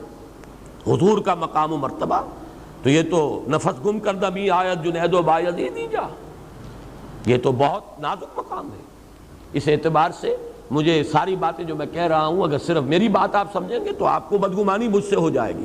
میں یہ سارے حوالے اس لیے دے رہا ہوں کہ یہ چیزیں ثابت ہیں روایات سے، اور روایات بھی جو ہیں وہ دوسرے تیسرے درجے کی نہیں، بخاری سے، صحیح مسلم سے یہ ثابت ہے کہ اس درجے حضور پر یہ سختی جو ہے کی کیفیت تھی۔ اور ایک مقام اور نوٹ کر لیجئے جو سورہ انعام میں ہے، یہ جو تانے تھے جو حضور کو مل رہے تھے، معلوم ہوتا ہے دوسروں نے بھی دیے۔ یہ تو میں نے دو خواتین کی بات چونکہ ایک دوسرے کے مقابلے میں آ گئی ہے، حضرت خدیجہ رضی اللہ تعالی عنہا اور ام جمیل علیہا ما علیہا، تو ان دونوں کا چونکہ تضاد ہے وہ میں نے بیان کر دیا، ورنہ بہت سے لوگوں کے بارے میں آتا ہے کہ لوگوں نے کہنا شروع کر دیا محمد معلوم ہوتا ہے تمہارا خدا تمہیں چھوڑ گیا، کسی نے کہا تمہارا شیطان تمہیں چھوڑ گیا۔ تو اس کے حوالے سے سورہ انعام کی وہ آیت بھی نوٹ کر لیجئے، وَلَقَدْ نَعْلَمُ أَنَّكَ يَضِيقُ صَدْرُكَ بِمَا يَقُولُونَ، اے نبی ہمیں خوب معلوم ہے کہ آپ کا سینہ بھنچتا ہے ان باتوں سے جو یہ کہہ رہے ہیں۔ تو یہ ویسے تو یہ کہ مجنون کسی نے کہا، کسی نے شاعر کہا، کسی نے ساحر کہا، یہ تمام باتیں بھی ہیں یقیناً کہ جو حضور پر، آپ کے قلب مبارک پر ان کا ایک جو ہے اثر جو ہے وارد ہوتا تھا، تاثر۔ لیکن یہ یہاں خاص طور پر ضیق صدر، سینے کا بھنچنا، اور اس کا خاص تعلق قائم ہو جائے گا اگلی صورت کے پہلے لفظ علم نشرح لک صدرک۔ ضیق صدر سینے کا بھنچنا اور تنگ ہو جانا، اور انشراح صدر سینے کا کھل جانا، بست کی ایک کیفیت پیدا ہو جانا۔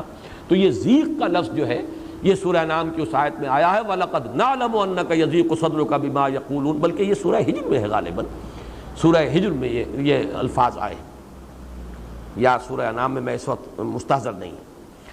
لیکن یہاں ذرا ایک بات نوٹ کر لیجئے کہ سورۃ الضحیٰ کے اگر ہم 3 حصے کر لیں، یہ سارا تاریخی پس منظر جو ہے اور یہ روایات اور یہ حوالے اور یہ شان نزول کی روایات پہلی 3 آیات کے لیے تو بالکل کفایت کرتی ہیں۔ فترت وحی، اس کا حضور پر نہایت شاخ گزرنا، وہ شاخ والہانہ عشق کی وجہ سے ہے، یا وہ شاخ گزرنا اس وجہ سے ہے کہ لوگوں نے تانے دینے شروع کر دیے، جو بھی ہو، اس سے یہ سمجھ میں آیا کہ اس کی بنا پر حضور کی یہ کیفیت ہوئی کہ اندیشہ ہوا کہ عشقست تو ہزار بدگمانی، شاید میرا رب مجھے چھوڑ گیا، شاید میرا تعلق منقطع ہو گیا، شاید پروردگار ناراض ہو گیا، شاید میری کسی بات سے وہ بیزار ہو گیا، معاذ اللہ ثم معاذ اللہ۔ اس میں آپ کو تسلی دے دی گئی، ما ودعک ربک وما قلی، اور استشہاد کیا گیا رات اور دن سے۔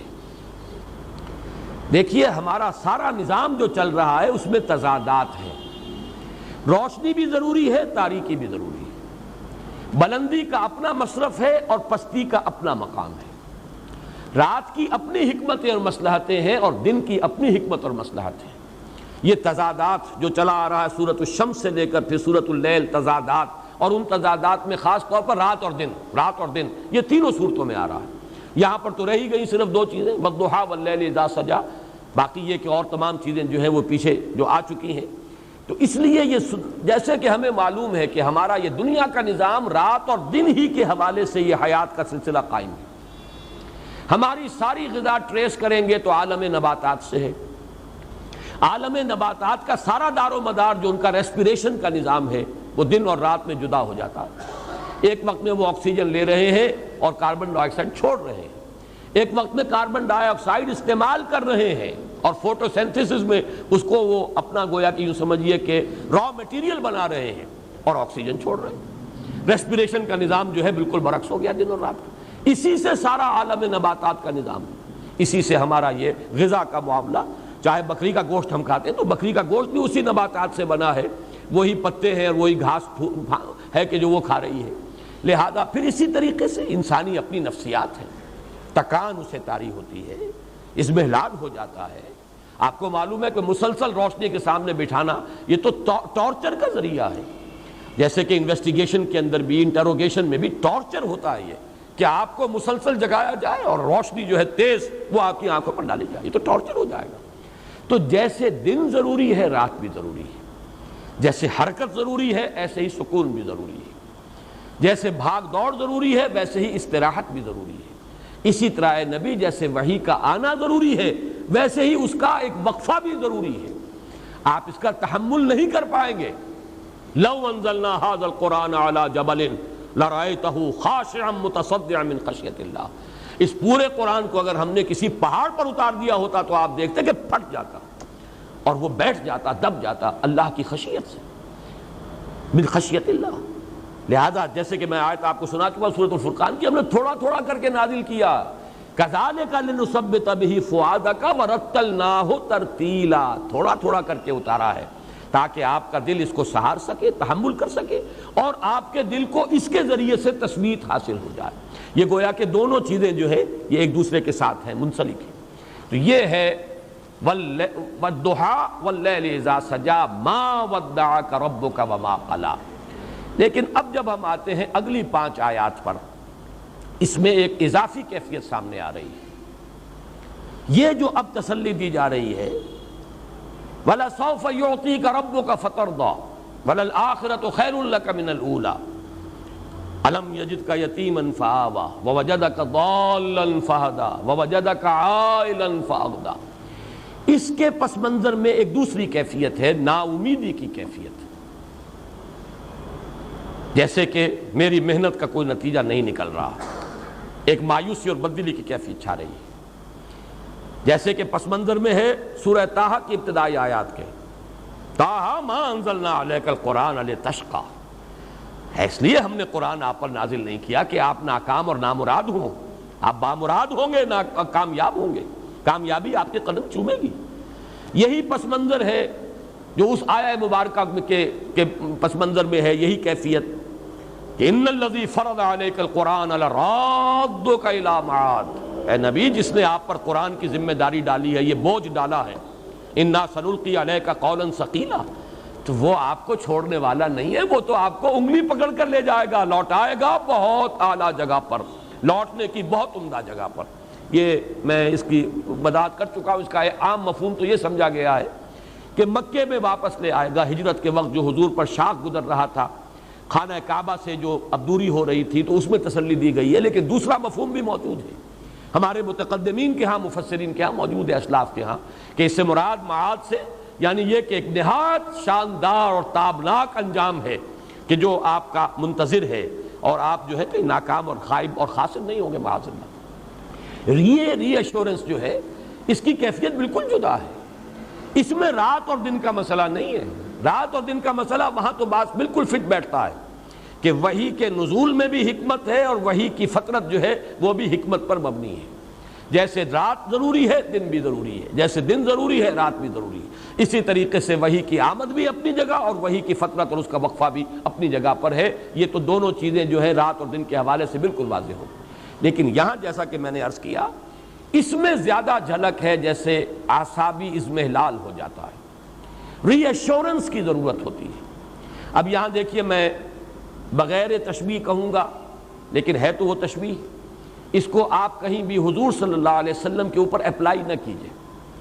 کوئی مربی, کوئی معلم, کوئی بزرگ جو اس کے زیر تربیت ہے، زیر تعلیم ہے، اس کا تلمیذ ہے، وہ محسوس کرتا ہے کہ اس کی ہمت کو جواب دے رہی ہے، یہ سمجھ رہا ہے شاید میں نہیں پڑھ سکوں گا، یہ منزل بڑی کٹھن ہے، یہ کام مجھ سے نہیں ہوگا، تسلی دیتا ہے کہ نہیں، دیکھو ایسی بات نہیں ہے، خامخواہ کا کو دل نہ چھوڑو، دیکھو تم نے اتنے کچھ کامیابی حاصل کی ہے، تم پہلے وہاں سے وہاں تک پہنچے ہو، گھبرانے کی کیا بات ہے، ذرا سی ہمت کرو، حوصلہ جو ہے قائم رکھو، آگے بڑھو۔ یہ جو ایک ری ایشور کرنے کا انداز ہوتا ہے، جیسے تسلی دی جا رہی ہو اس معنی میں کہ اللہ آپ کا ساتھ دے گا۔ اب ظاہر بات ہے ہم نے جو بات کہی ہے مربی اور معلم کی، تو حضور صلی اللہ علیہ وسلم کو اگر ہم تلمیذ اور کسی کا شاگرد سمجھیں تو وہ ذرا بات ہمارے قلب کے اوپر گراں گزرے گی، لیکن اگر ہم یہ سمجھیں کہ مربی اللہ ہے، آپ کا معلم اللہ ہے، مربی اللہ ہے، اس اعتبار سے الرب رب وَإِن تنزل والعبد عبد وَإِن ترقى، وہ نسبت وہاں پر قائم رہے گی۔ تو یہ جو حوصلہ دینے کا انداز ہے، اس کے پس منظر میں ہے اضمحلال، جس کو میں نے تعبیر کیا تھا جیسے کہ اعصاب کچھ جواب دے رہے ہوں، جیسے کہ ہمت کچھ بیٹھ رہی ہو، جیسے کہ کمر جو ہے وہ کچھ کمزور پڑتی نظر آ رہی ہو، جیسے اگلی صورت میں آئے گا الذی انقض ظہرک، جس نے کہ آپ کی کمر کو وہ دوہرا کر دیا تھا یا کمر توڑ کر رکھ دی تھی، یہ میں اس کے وضاحت بعد میں کروں گا اس کے لغوی معنی کیا ہیں، لیکن یہ جو پس منظر ہے اس کو اگر آپ پہچان لیں کہ جس میں یہ ری ایشورنس دی جا رہی ہے، اے نبی وَلَلْآخِرَةُ خَيْرٌ لَكَ مِنَ الْأُولَىٰ، بالکل مطمئن رہیں، آپ کے لیے آخرت کہیں بہتر ہے پہلی سے، لفظی ترجمہ ہوگا آپ کے لیے پچھلی کہیں بہتر ہے پہلی سے، یہ لفظی ترجمہ ہوگا۔ اب اس کا ایک معنی تو یہ ہو سکتے ہیں کہ یہ مراد ہے آخرت، یعنی آخرت میں آپ کا مقام و مرتبہ بہت بلند ہوگا دنیا میں جو بھی آپ کا مقام اور مرتبہ ہے اس سے، اور اس کے لیے چونکہ سابقہ صورت میں بھی یہ الفاظ آئے ہیں وَإِنَّ لَنَا لَلْآخِرَةَ وَالْأُولَىٰ، ہمارے ہی اختیار میں ہے آخرت بھی اور اولا بھی، پچھلی زندگی بھی، آخرت کی زندگی بھی اور دنیا کی زندگی بھی۔ اس اعتبار سے ان دونوں صورتوں کے اندر ایک لفظی مناسبت بھی پیدا ہوئی ہے۔ ایک مفہوم تو یہ ہے کہ آخرت سے مراد آخرت ہے معروف معنی میں، جسے ہم آخرت سمجھتے ہیں بعث بعد الموت کی زندگی، اخروی زندگی، اور اولا سے مراد ہے دنیا کی زندگی۔ ایک مفہوم یہ لیا گیا ہے اور میرے نزدیک یہی صحیح ہے، ہر آنے والا وقت آپ کے لیے پچھلے وقت سے بہتر ہوگا، اس دنیا میں بھی آپ کی ترقی درجات ہوتی رہے گی مسلسل، اور آخرت میں بھی آپ کی ترقی درجات کا سلسلہ منقطع نہیں ہوگا، مسلسل جاری رہے گا۔ اس میں مجھے آج بھی یاد آ رہا ہے مولانا داؤد غزنوی رحمۃ اللہ علیہ نے ایک مرتبہ تقریر کی تھی سائیوال میں، منگمری کہلاتا تھا اس زمانے میں، تو انہوں نے بہت ہی وضاحت کے ساتھ اس مقام کو بیان کیا تھا، اور بڑی پیاری ایک حدیث سنائی تھی، وہ میرے پاس حوالہ نہیں ہے اس وقت، میں صرف ان کو ہی سند کے طور پر پیش کر رہا ہوں۔ حضور نے فرمایا کہ میدان حشر میں لواء الحمد بیدی، اللہ کی حمد کا جھنڈا میرے ہاتھ میں ہوگا۔ یہ حمد جو ہے، آپ کا نام محمد بھی اسی سے ہے، اور احمد بھی اسی سے ہے، اور حامد بھی اسی سے ہے، اور محمود بھی اسی سے ہے، اور یہ جو ہے یہ اس امت کے لیے بھی یہ لفظ آیا ہے، تو اس اعتبار سے لواء الحمد بیدی، اور خاص جملہ یہ ہے اس روز میں اللہ کی جو حمد بیان کروں گا وہ آج نہیں کر سکتا۔ بڑا پیارا جملہ ہے، اس لیے کہ حمد کوئی انسان بیان کرتا ہے اپنے خود معرفت کے مناسبت سے، جتنی گہری اپریسیشن آپ کو کسی شے کی حاصل ہوئی ہے اتنا ہی تو آپ اس کو بیان کر سکیں گے نا۔ یہ تو ہو سکتا ہے کہ اپریسیشن آپ کی زیادہ ہو، بیان آپ نہ کر سکیں، اتنی بھی نہ بیان کر سکیں، وہ تو یہ ہے کہ انسان کا یعنی کلام کی صلاحیت جو ہے اس میں کم ہے، قوت بیانیہ کا قصور ہے، اس کی کمی ہے، لیکن یہ کہ ظاہر بات ہے کہ جتنی اپریسیشن ہے اس سے زائد تو کوئی شخص بیان نہیں کر سکتا، کتنا ہی وہ طلاقت لسانی اور اس کے اندر قوت بیان موجود ہو، اس کا بیان رہے گا وہیں تک جہاں تک کہ اپریسیشن اس کو حاصل ہوئی۔ معلوم ہوا کہ وہ معرفت رب جو حضور کو اس دنیا میں حاصل تھی، اس سے کہیں بڑھ کر معرفت رب ہوگی میدان حشر میں، اور اس وقت جو حمد بیان کریں گے محمد الرسول اللہ صلی اللہ علیہ وسلم، وہ اس دنیا کی زندگی میں رہتے ہوئے وہ حمد بیان نہیں کر سکتے تھے۔ تو وَلَلْآخِرَةُ خَيْرٌ لَكَ مِنَ الْأُولَىٰ، ہر آنے والی ساعت آپ کے لیے پچھلی ساعت سے بہتر ہوگی، اور آپ کے مراتب بلند سے بلند تر ہوتے چلے جائیں گے۔ وَلَسَوْفَ يُعْطِيكَ رَبُّكَ فَتَرْضَىٰ، اور عنقریب آپ کا رب آپ کو اتنا کچھ دے گا وہ کچھ دے گا. اب یہ میں نے دو ڈائمنشنز علیحدہ کر دی. اتنا کچھ دے گا یہ گویا کہ کوانٹیٹیو ہے، وہ کچھ دے گا یہ کوالیٹیٹیو ہے. اور یہاں پر ان دونوں کو بالکل مبہم رکھا گیا، واضح نہیں کیا گیا. کہیں ابہام میں زیادہ تاثیر ہوتی ہے، وہ کچھ دے گا، وضاحت نہیں کہ اب کیا دے گا اس کی وضاحت نہیں کی گئی، لیکن اس میں زیادہ جو ہے مبالغہ ہے، زیادہ تاثیر ہے. آپ کا رب آپ کو وہ کچھ دے گا اور اتنا کچھ دے گا کہ آپ راضی ہو جائیں گے. اب اس میں وہ کوانٹیٹیو کوالیٹیٹیو سارے ایلیمنٹس لے آئیے.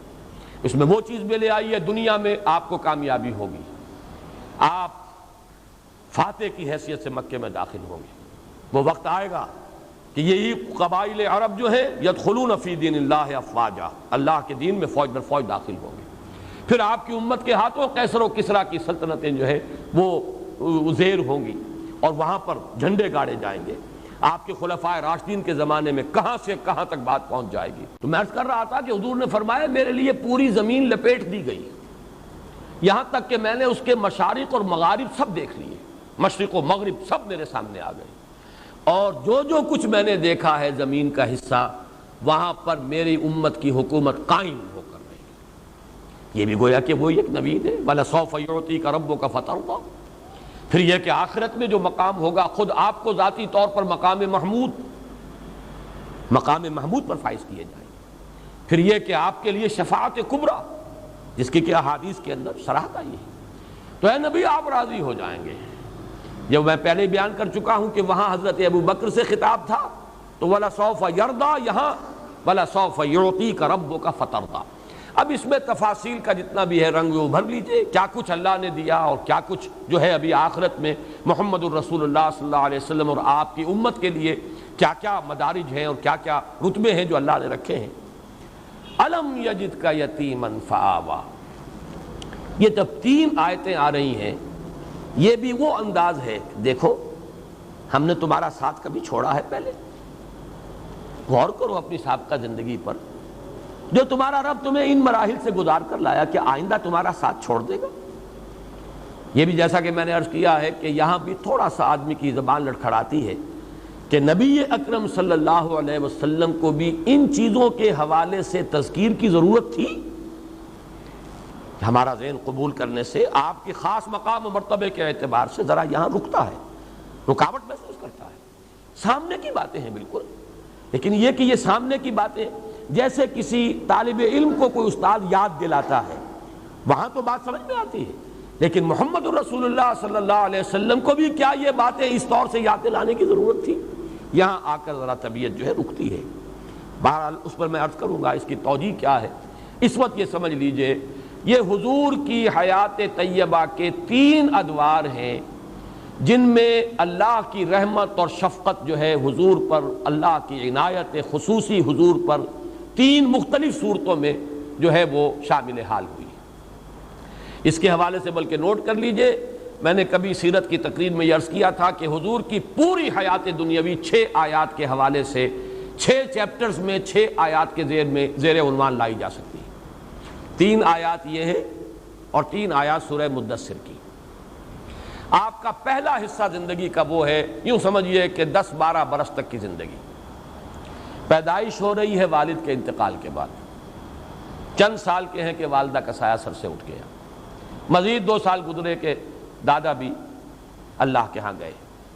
اس کے بعد البتہ یہ نوٹ کر لیجئے ہمارے بھی عام جو مورخین ہیں اور سیرت نگار ہیں انہوں نے ایک بہت بڑا خلا چھوڑ دیا ہے. عبد المطلب کے انتقال کے بعد زبیر حضور کے تایا حضور کے اتالیق اور سرپرست رہے. ابو طالب کو زیادہ نمایاں کرنے کے لیے زبیر کا نام جو ہے خارج کر دیا گیا یہ سیرت کی کتابوں سے. وہ جو جنگ بھی ہوئی تھی، واحد جنگ ہے حضور کی اس دور میں جس میں کہ حضور شریک ہوئے ہیں، اگرچہ آپ نے باقاعدہ کوئی خوریزی میں حصہ نہیں لیا، لیکن یہ کہ وہ تو ایک قبائلی معاشرہ تھا. جب جنگ ہے تو ہر قبیلے کے جو بھی جوان ہیں ان کو جا کے شریک ہونا ہے. اس وقت علم جو تھا بنو ہاشم کا علم وہ زبیر کے ہاتھ میں تھا، ابو طالب کے ہاتھ میں نہیں تھا. یہ تو زبیر کے انتقال کے بعد ابو طالب کا مرحلہ آیا ہے کہ پھر وہ جو ہاؤس آف ہاشم تھا، بنو ہاشم، ہاشم کا گھرانہ، اس کی جو سربراہی ہے وہ ابو طالب کے ہاتھ پہ آئی ہے ذمہ داری. اور پھر یقیناً ہم بھی تسلیم کرتے ہیں کہ انہوں نے ساتھ دیا ہے حضور کا اور تعاون کیا ہے، لیکن یہ ہے کہ یہ 4 مرحلے آپ ذہن میں رکھیے۔ بلکہ ایک اعتبار سے نوٹ کر لیجئے، ابو طالب کو حضور نے سپورٹ کیا ہے معاشی طور پر۔ ابو طالب کا کوئی معاشی احسان محمد کی گردن پر نہیں ہے، اور یہ میں کسی تعصب کی وجہ سے ہرگز نہیں کہہ رہا۔ جب میں ابو طالب کا وہ احسان مانتا ہوں اور ڈنکے کی چوٹ اعلان کرتا ہوں کہ 10 برس تک پروٹیکشن دنیا میں اگر حاصل تھی حضور کو تو وہ ابو طالب کی وجہ سے تھی، ورنہ آخرت میں تو ظاہر بات ہے اصل جو ہے پروٹیکشن وہ تو اللہ کی ہے، لیکن وہ تو ہے انویزیبل ورلڈ، وہ تو ہے غیبی ایک عالم۔ دنیا میں عالم اسباب میں پروٹیکشن جو حضور کو حاصل رہی ہے آغاز وحی کے بعد سے لے کر سن 10 تک، جب تک کہ ابو طالب کا انتقال نہیں ہو گیا، تو آپ کو جو بھی حفاظت حاصل رہی ہے وہ ابو طالب کی، کوئی شک نہیں۔ اور اس کی بنا پر ہم میں سے ہر شخص کی گردن پر اور کندھے پر احسان کا ایک بار گراں ہے ابو طالب کا۔ لیکن یہ کہ ایک درمیان میں نوٹ کر لیجئے، جہاں تک معاشی کفالت کا تعلق ہے، حضور پر یہ احسان ابو طالب کا نہیں ہے، بلکہ ابو طالب پر احسان ہے حضور کا۔ آپ نے محنت کی، مزدوری کی، مشقت کی، آپ کماتے تھے اور ابو طالب کے گھرانے کو سپورٹ کرتے تھے، اس لیے کہ ابو طالب مفلس تھے، قلاش تھے، دنیاوی حیثیت ان کی نہیں تھی، مالدار نہیں تھے، عیالدار تھے، اولاد بہت تھی۔ حضور نے بھیڑیں بکریاں چرائی ہیں اور کمایا ہے، اور حضور نے محنت کی ہے اور پالا ہے اور معاشی اعتبار سے سپورٹ کیا ابو طالب کے گھرانے۔ پھر جب آپ کی شادی ہو گئی حضرت خدیجہ سے تو حضرت علی کو اپنے پاس اسی لیے رکھا ہے تاکہ وہ جو بوجھ ہے ابو طالب کے اوپر وہ کم رہے، جو اپنے بچوں کی جو بھی ہے ان کی کفالت کا، تو ایک شخص ان کے پاس، اور غالباً حضرت جعفر جو ہیں وہ بھی کسی اور کے پاس تھے۔ تو اس اعتبار سے شاید حضرت عباس کے پاس، اگر میرا جو ہے وہ یادداشت اگر ٹھوکر نہیں کھا رہی، اسی وجہ سے یہ معاملہ تھا کہ عباس بھی جو ہے وہ کافی آسودہ حال تھے۔ ادھر حضور کو اللہ تعالیٰ نے غنا عطا کر دیا حضرت خدیجہ سے شادی کا، نتیجہ یہ نکلا ہے کہ حضرت علی یہاں تھے، جعفر وہاں تھے، اس لیے کہ ابو طالب سپورٹ نہیں کر پاتے تھے۔ بہرحال پہلا مرحلہ جو ہے حضور کی حیات طیبہ کا، سیرت مطہرہ کا، الم یجد کا یتیما فآوا۔ اے محمد ذرا دیکھو تو صحیح، پیچھے مڑ کر نگاہ تو ڈالو، تم دنیا میں آئے تو تمہارے والد کا سر سے سایہ اٹھ چکا تھا، چند برس کے 6 برس کے تھے کہ دادا کی محبت سے بھی محروم ہو گئے، مزید 2 برس کے بعد ماں کی محبت اور شفقت بھی ختم ہوئی۔ پھر ہم نے کس کس طریقے سے آپ کے لیے بندوبست کیا، کہاں کہاں سے فآوا پناہ دی ہے، کہاں کہاں سے پروٹیکشن ملی ہے، کیسی کیسی محبتیں آپ کو ملی ہیں، دادا کی محبت، والدہ کی محبت، پھر زبیر کی محبت۔ زبیر کے علم تلے محمد الرسول اللہ اس جنگ میں شریک تھے، اگرچہ باقاعدہ خوریزی میں آپ نے حصہ نہیں لیا، لیکن تھے، جھنڈا ان کے ہاتھ میں تھا۔ تو پہلا دور تو یہ ہے محمد الرسول اللہ صلی اللہ علیہ وسلم کی حیات دنیاوی کا، جس کے لیے عنوان ہے الم یجد کا یتیما فآوا۔ یہاں تھوڑا سا ان آیات کی ترتیب میں آگے پیچھے ہے، اور غالباً یہ آہنگ کا جو بھی قرآن مجید کے اندر جو ایک آہنگ ہے، صوتی آہنگ، یہ ڈیوائن میوزک جو ہے اس کا تقاضا ہے۔ دوسرا مرحلہ کیا ہے؟ وَوَجَدَكَ عَائِلًا فَأَغْنَىٰ، پایا آپ کو تنگ دست تو غنی کر دیا۔ اب اس کے دونوں پہلو ذہن میں رکھیے، ایک غنائے ظاہری جو حضرت خدیجہ رضی اللہ تعالی عنہا سے آپ کے نکاح کے ذریعے سے آپ کو دنیا میں غنا کی شکل حاصل ہو گئی۔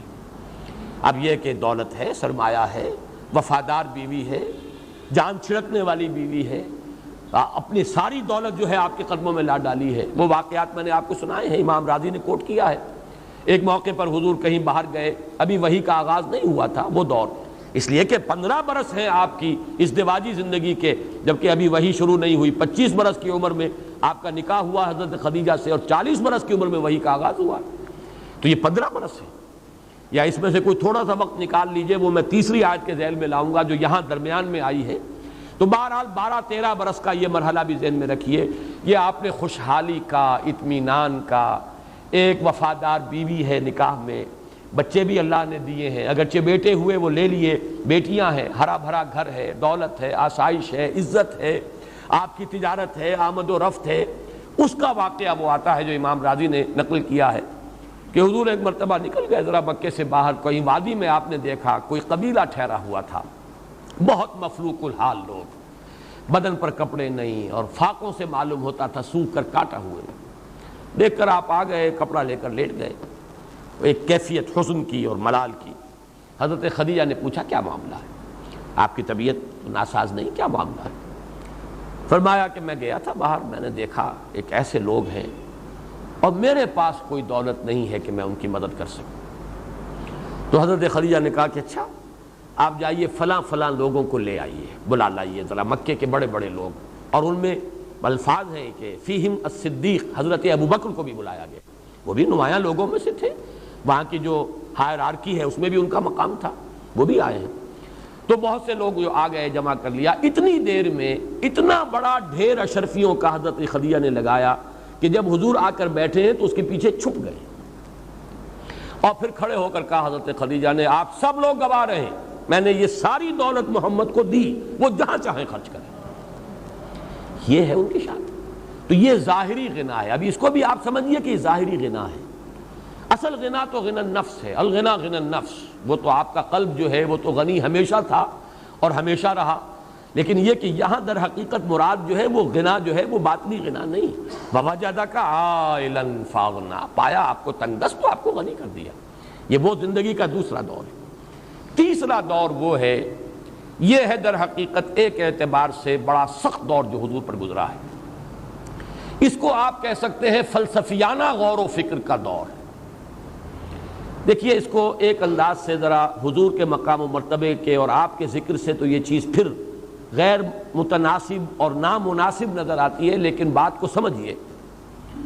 جب تک کہ ایک تنگ دستی تھی تو پوری محنت جو ہے جسمانی مشقت لگ رہی ہے، اب جب فراغت بھی ہو گئی، ہر طرح کی سہولتیں بھی حاصل ہو گئیں، گھریلو ازدواجی زندگی کی مسرتیں بھی حاصل ہیں، تو غالباً اب وہ وقت آیا ہے کہ فلسفیانہ غور و فکر، یہ کائنات ہے کیا، یہ زندگی ہے کیا، یہ ہم کہاں سے آئے ہیں، کہاں جا رہے ہیں، یہ گاڑی چلے جا رہی ہے، رو میں ہے رخش عمر، کہاں دیکھیے تو ہمیں نہ ہاتھ باغ پہ ہے نہ پا ہے رکاب میں، کدھر جا رہے ہیں پتہ نہیں، کہاں ہم جا رہے ہیں، کہاں سے ہدایت ملے۔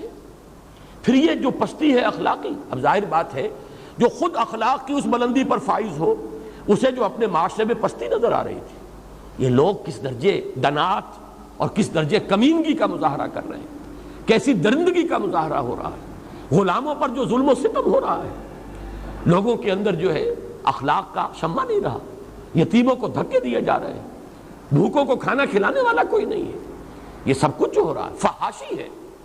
اور عشقیہ داستانیں جو ہیں کھڑے ہو کر بڑے شوق سے لمبے لمبے قصیدوں کے اندر بیان کی جا رہے ہیں، فحاشی ہو رہی ہے، یہ ننگے مادر ذات برہنہ طواف کیا جا رہا ہے کعبے کا، کیا ہو رہا ہے، اس کا کیا علاج ہے، حالات میں کوئی بہتری ہو سکتی ہے، کیسے ہوگی؟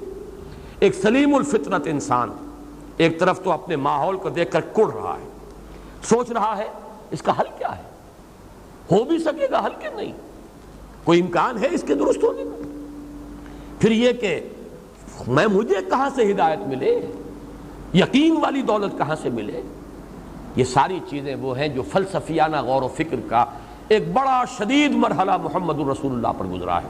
بلکہ یہ ابھی لفظ رسول اللہ میں نے ایڈ کر دیا، اس وقت تک تو ابھی آپ کی نبوت ظاہر نہیں ہوئی، رسالت پر فائز نہیں ہوئے، یہ ایک حکیمانہ غور و فکر کا مرحلہ ہے۔ اسی کے بارے میں احادیث میں آتا ہے کہ فلما بلغ 40 سنة حبب إليه الخلاء فكان يخلو بغار حراء يتحنس فيه، آپ نے غور و فکر شروع کیا، خلوت گزینی محبوب ہو گئی، اب ملنا جلنا چھوڑ دیا لوگوں سے، جیسے کہتے ہیں وڈرا کر لینا، وہ ملنا جلنا، دنیا کی محفلوں سے اکتا گیا ہوں یا رب، کیا لطف انجمن کا جب دل ہی بجھ گیا ہو۔ بہرحال یہ شعر پورے طور پر تو یہاں پہ منطبق نہ کیجئے، دل کے بجھنے کا کوئی سوال نہیں، لیکن دلچسپی نہیں رہی، غور و فکر، سوچ بچار، اسی غور و فکر کے اندر غلطاؤ پیچا، اسی میں پھر یہ کیفیت اتنی شدت پیدا ہوئی کہ گھر سے بھی نکل گئے، کئی دن کئی راتیں مسلسل غار حرا میں وہ غور و فکر ہو رہا ہے۔ یتحنس کا لفظ آیا حدیث میں، حضرت عائشہ سے یہ روایت ہے کہ جب آپ کی عمر شریف 40 کے لگ بھگ ہوئی تو آپ کی طبیعت کے اندر خلوت گزینی محبوب ہو گئی، آپ کو لوگوں سے کٹ کر اور منقطع ہو کر کہیں علیحدگی میں بیٹھنا، پھر یہاں تک ہوا کہ اس کے اندر شدت پیدا ہوئی کہ غار حرا میں کئی دن آپ مقیم رہتے تھے، کچھ کھانے پینے کا سامان حضرت خدیجہ جو ہے باندھ دیتی تھی اور وہاں جا کر آپ مقیم رہتے تھے، غور و فکر کرتے تھے۔ یتحنس فی، اب تحنس کا لفظی ترجمہ ہے عبادت یا گناہ کے اثرات کو زائل کرنے کی کوشش کرنا. ہنس کہتے ہیں گناہ کو. تحنس جو ہے کہیں کہیں باب تفاعل جو ہے اس معنی میں دیتا ہے سلب ماخذ، کہ جیسے کہ گناہ کو زائل کرنے کے لیے عبادت کی جاتی ہے تو یہ تحنس فی. لیکن پھر یہ کہ جو شارحین حدیث ہیں انہوں نے یہ سوال اٹھایا کہ آپ عبادت کیا کرتے تھے، کس طور سے کرتے تھے؟ ظاہر بات ہے کہ آپ بنی اسرائیل میں پیدا نہیں ہوئے، یہاں پر جو ہے ملت ابراہیمی اس میں سب چیزیں گم ہو چکی، تو عبادت کیسے کرتے تھے؟ تو تقریباً اجماع ہے اس پر کہ کان صفت و تعبدہ فی غار حراء التفکر والاعتبار. غار حراء میں آپ غور و فکر کرتے تھے، سوچ بچار کرتے تھے. یہ وہ سوچ بچار کا مرحلہ ہے جس میں انسانی فلسفیانہ فکر جہاں تک پہنچ سکتا ہے وہاں تک محمد پہنچ گئے صلی اللہ علیہ وسلم. اب وہ مقام آیا ہے کہ جس سے آگے عقل انسانی کی رسائی نہیں ہے. گزر جا عقل سے آگے کہ یہ نور چراغ راہ ہے، منزل نہیں ہے. یہ وہ منزل ہے کہ جس پر وَوَجَدَكَ ضَالًّا فَهَدَىٰ. اب وہ پردے اٹھے ہیں، افلاک سے آتا ہے نالوں کا جواب آخر، اٹھتے ہیں حجاب آخر، کرتے ہیں خطاب آخر. اب وحی کا سلسلہ شروع ہوتا ہے. یہ گویا کہ سیرت محمدی صلی اللہ علیہ وسلم حیات طیبہ جو ہے آپ کے حیات دنیاوی کا تیسرا مرحلہ ہے. اس تیسرے مرحلے کے بعد بھی چوتھا مرحلہ ہے. ابھی وہ تشویش کیسے ہو، کس طرح کروں، غور و فکر، سوچ بچار، بڑا بوجھ آ گیا ہے، بہت بھاری بوجھ ہے. اس کا جو احساس گراں ہے اس کا ہے در حقیقت یا ایھا المزمل یا ایھا المدثر. اے کپڑے میں لپٹ کر لیٹنے والے، اے کمبل میں لپٹ کر لیٹنے والے، اے لحاف کو اوڑھ کر لیٹنے والے، کھڑے ہو جاؤ. اب تمہاری جد و جہد شروع ہو جانی چاہیے. لاکھ حکیم سر بجیب، ایک کلیم سر بکف. اب یہ غور و فکر کا مرحلہ ختم کرو، آؤ میدان عمل میں. اور دو عمل ہے، ایک رات کا عمل ہے قم اللیل الا قلیلا نصفہ او انقص منہ قلیلا اور زد علیہ ورتل القرآن ترتیلا. اور ایک دن کا عمل ہے یا ایھا المدثر قم فانذر وربک فکبر. تو پانچواں مرحلہ ہے حضور کا انذار. پورا مکی دور جو ہے آپ یہاں سمجھیے، دعوت، انذار، خبردار کرنا، جگانا، ہوش میں لانا. یہ 13 برس جو ہے یہ در حقیقت مرحلہ ہے انذار کا. اور باخری 11 برس یہ مرحلہ ہے تکبیر رب. اب اللہ کے جھنڈے کو بلند کرنے کے لیے سیف بدست آپ محمد الرسول اللہ صلی اللہ علیہ وسلم جہاد اور قتال کے میدان میں. 6 آیات کے حوالے سے حیات دنیاوی محمد الرسول اللہ صلی اللہ علیہ وسلم کی علم یجد کا یتیما فآوا، پہلے 10 11 12 برس.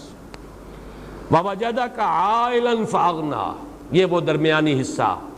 جیسے کہ آپ کی تجارت بھی کچھ کامیابی حاصل ہوئی اور پھر خاص طور پر حضرت خدیجہ سے شادی کے بعد، اور پھر وہ جو زندگی کا آسائش کا، آرام کا، دنیاوی جسے آپ کہتے ہیں خوشیوں کا ایک وقت آیا ہے جو گزرا ہے، ہر طرح کی سہولت، دنیاوی آسائش ہے. پھر وہ وقت آیا غور و فکر، سوچ بچار. پھر وہ وقت آیا اب کھڑے ہو جاؤ، یا ایھا المدثر کمر کس لو، یا ایھا المزمل قم، یا ایھا المدثر قم. اور اس کا پہلا مرحلہ انذار قم فانذر، اور آخری مرحلہ وربک فکبر، تکبیر رب اور اس کے لیے باطل سے پنجہ آزمائی، یہاں تک کہ قتال، اللہ کی راہ میں جنگ. یہ ہیں 6 مراحل اور 6 آیات. بہرحال ان کے حوالے سے اب جو بات مجھے عرض کرنی ہے وہ یہ ہے وَوَجَدَكَ ضَالًّا فَهَدَىٰ. اس پر یہ ہے کہ ضال کے لفظی معنی کیا ہیں، اس پر بہت سی آپ کو مل جائیں گی تفاسیر کے اندر آ رہا.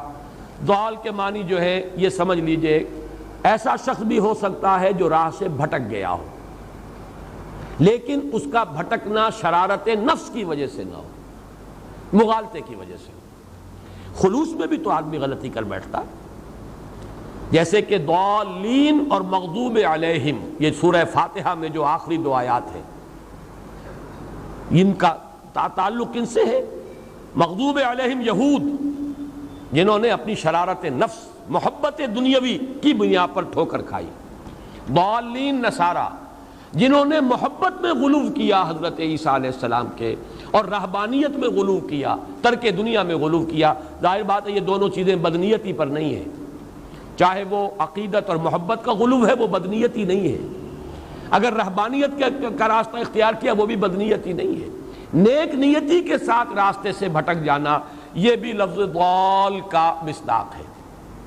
پھر ضال عربی زبان میں آتا ہے کوئی شخص کسی جذبے سے اتنا مغلوب الحال ہو جائے، جیسے کسی کے عشق میں دیوانگی، کوئی ایک کیفیت ایسی طاری ہو گئی ہے جو صوفیہ کی اصطلاح ہے مجذوب، متحیر، فلسفیوں کی اصطلاح ہے متحیر، حیران، اس لیے کہ اس کائنات کا عقدہ کہ کسب کہ کسی نے نہ آج تک یہ سلجھایا ہے اور نہ یہ سلجھے گا، کہ کس نقصد نہ ملک شاید بحکمت یہ معمارہ، حیرانگی، وہ بھی ضال کا لفظ ہے۔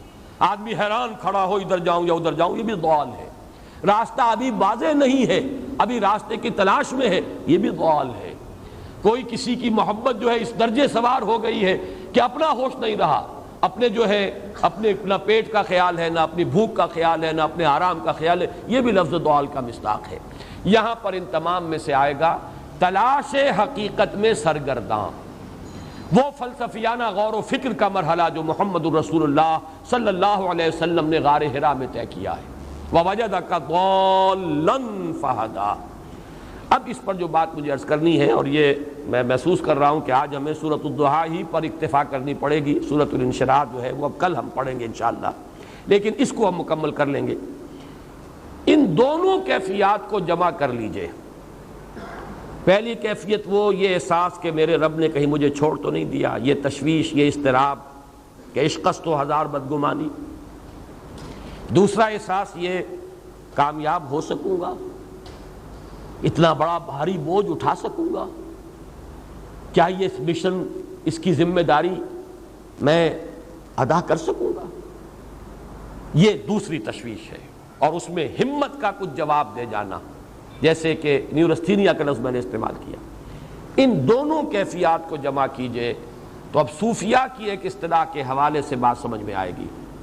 قبض کی کیفیت، شدید قبض کی کیفیت تھی محمد الرسول اللہ صلی اللہ علیہ وسلم پر، جس میں کہ یہ سورہ مبارکہ نازل ہوئی ہے آپ کی دلجوئی اور تسلی کے لیے۔ اس کے لیے ذرا تھوڑی سی وضاحت مجھے کرنی پڑے گی۔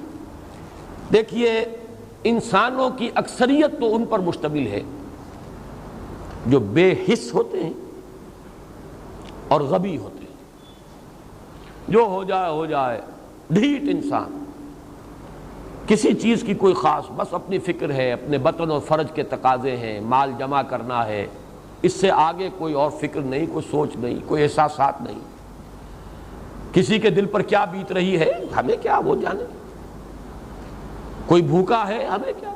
ایک وہ کیفیت ہے کہ قافلے کو دیکھ کر آئے قبیلے کو، اور حضور صلی اللہ علیہ وسلم کی کیفیت وہ ہو گئی جس میں کہ حضرت خدیجہ رضی اللہ تعالی عنہا نے وہ قدم اٹھایا۔ ایک یہ کہ ہوا کرے، ہم کسی کے ذمہ دار تو نہیں، لا ابالی، جیسے آ چکا ہے پچھلی صورت میں، من بخل واستغنی استغنا۔ ان لوگوں کو چھوڑ دیجئے تو ایک اقلیت انسانوں کی ایسی ہوتی ہے جن کے لیے میں دو لفظ اب استعمال کر رہا ہوں، ذہین اور حساس۔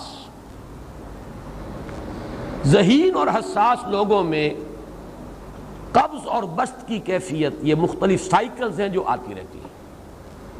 کبھی طبیعت میں پشمردگی ہے، دل بجھا ہوا سا ہے، کچھ نا امیدی سی ہے، خود اپنے اوپر اعتماد کی کمی محسوس ہو رہی ہے، مجھ میں صلاحیت نہیں ہے، میں کچھ نہیں کر سکتا، اب تک جو کچھ کیا اس کا کچھ حاصل نہیں ہے، مایوسی، نا امیدی، پشمردگی، طبیعت میں انقباض، ایک بددلی کی سی کیفیت، یہ قبض ہے۔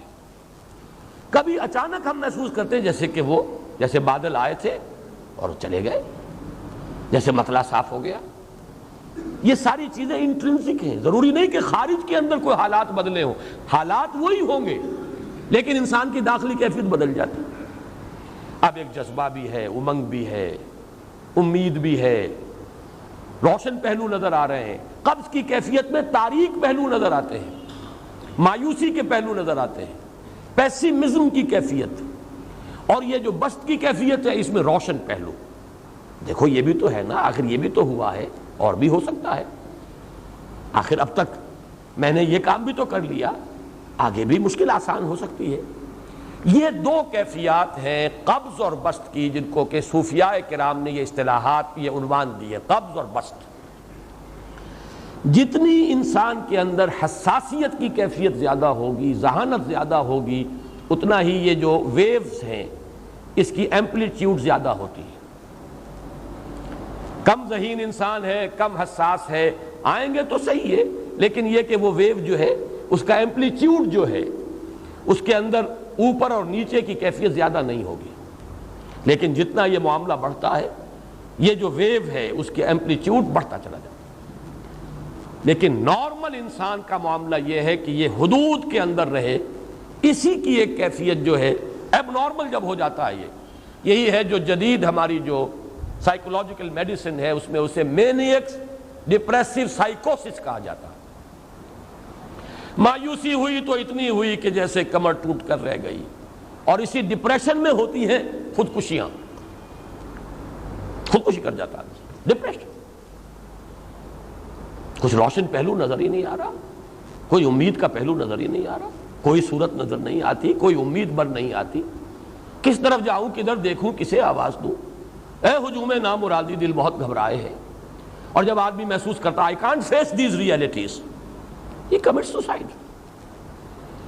یہ اور جب کیفیت ہوتی ہے انشراح کی تو آدمی خوب بھاگ رہا ہے، دوڑ رہا ہے، امنگ ہے، محنت ہے، دوڑ رہا ہے، امیدیں ہیں، اب ہر چیز کا روشن پہلو نظر آ رہا ہے۔ عجیب ہے یہ۔ اصل میں مجھے کچھ تجربہ بھی ہوا ہے، ہمارے خاندان میں بھی یہ مرض موجود رہا۔ میرے والد مرحوم کافی طویل عرصے اس مینیک ڈپریسو سائیکوسس کے مریض رہے۔ کچھ ہوتا ہے یہ معاملہ، ویسے بھی شاید ہمارا خاندان جو ہے اس کیٹیگری میں آتا ہے جس میں ذہانت نسبتاً کچھ زیادہ ہے، حساسیت بھی نسبتاً کچھ زیادہ ہے۔ یہ دوسری بات ہے کہ کوئی شخص جو ہے یہ فلسفے کے طور پر اختیار کر لے کہ اپنے آپ کو ڈھیٹ بنا لینا ہے، یہ فلسفہ بھی بن سکتا ہے، لیکن یہ ہے کہ اگر آدمی چھوڑ دے اپنی طبیعت کو تو یہ دونوں کیفیات آتی ہیں۔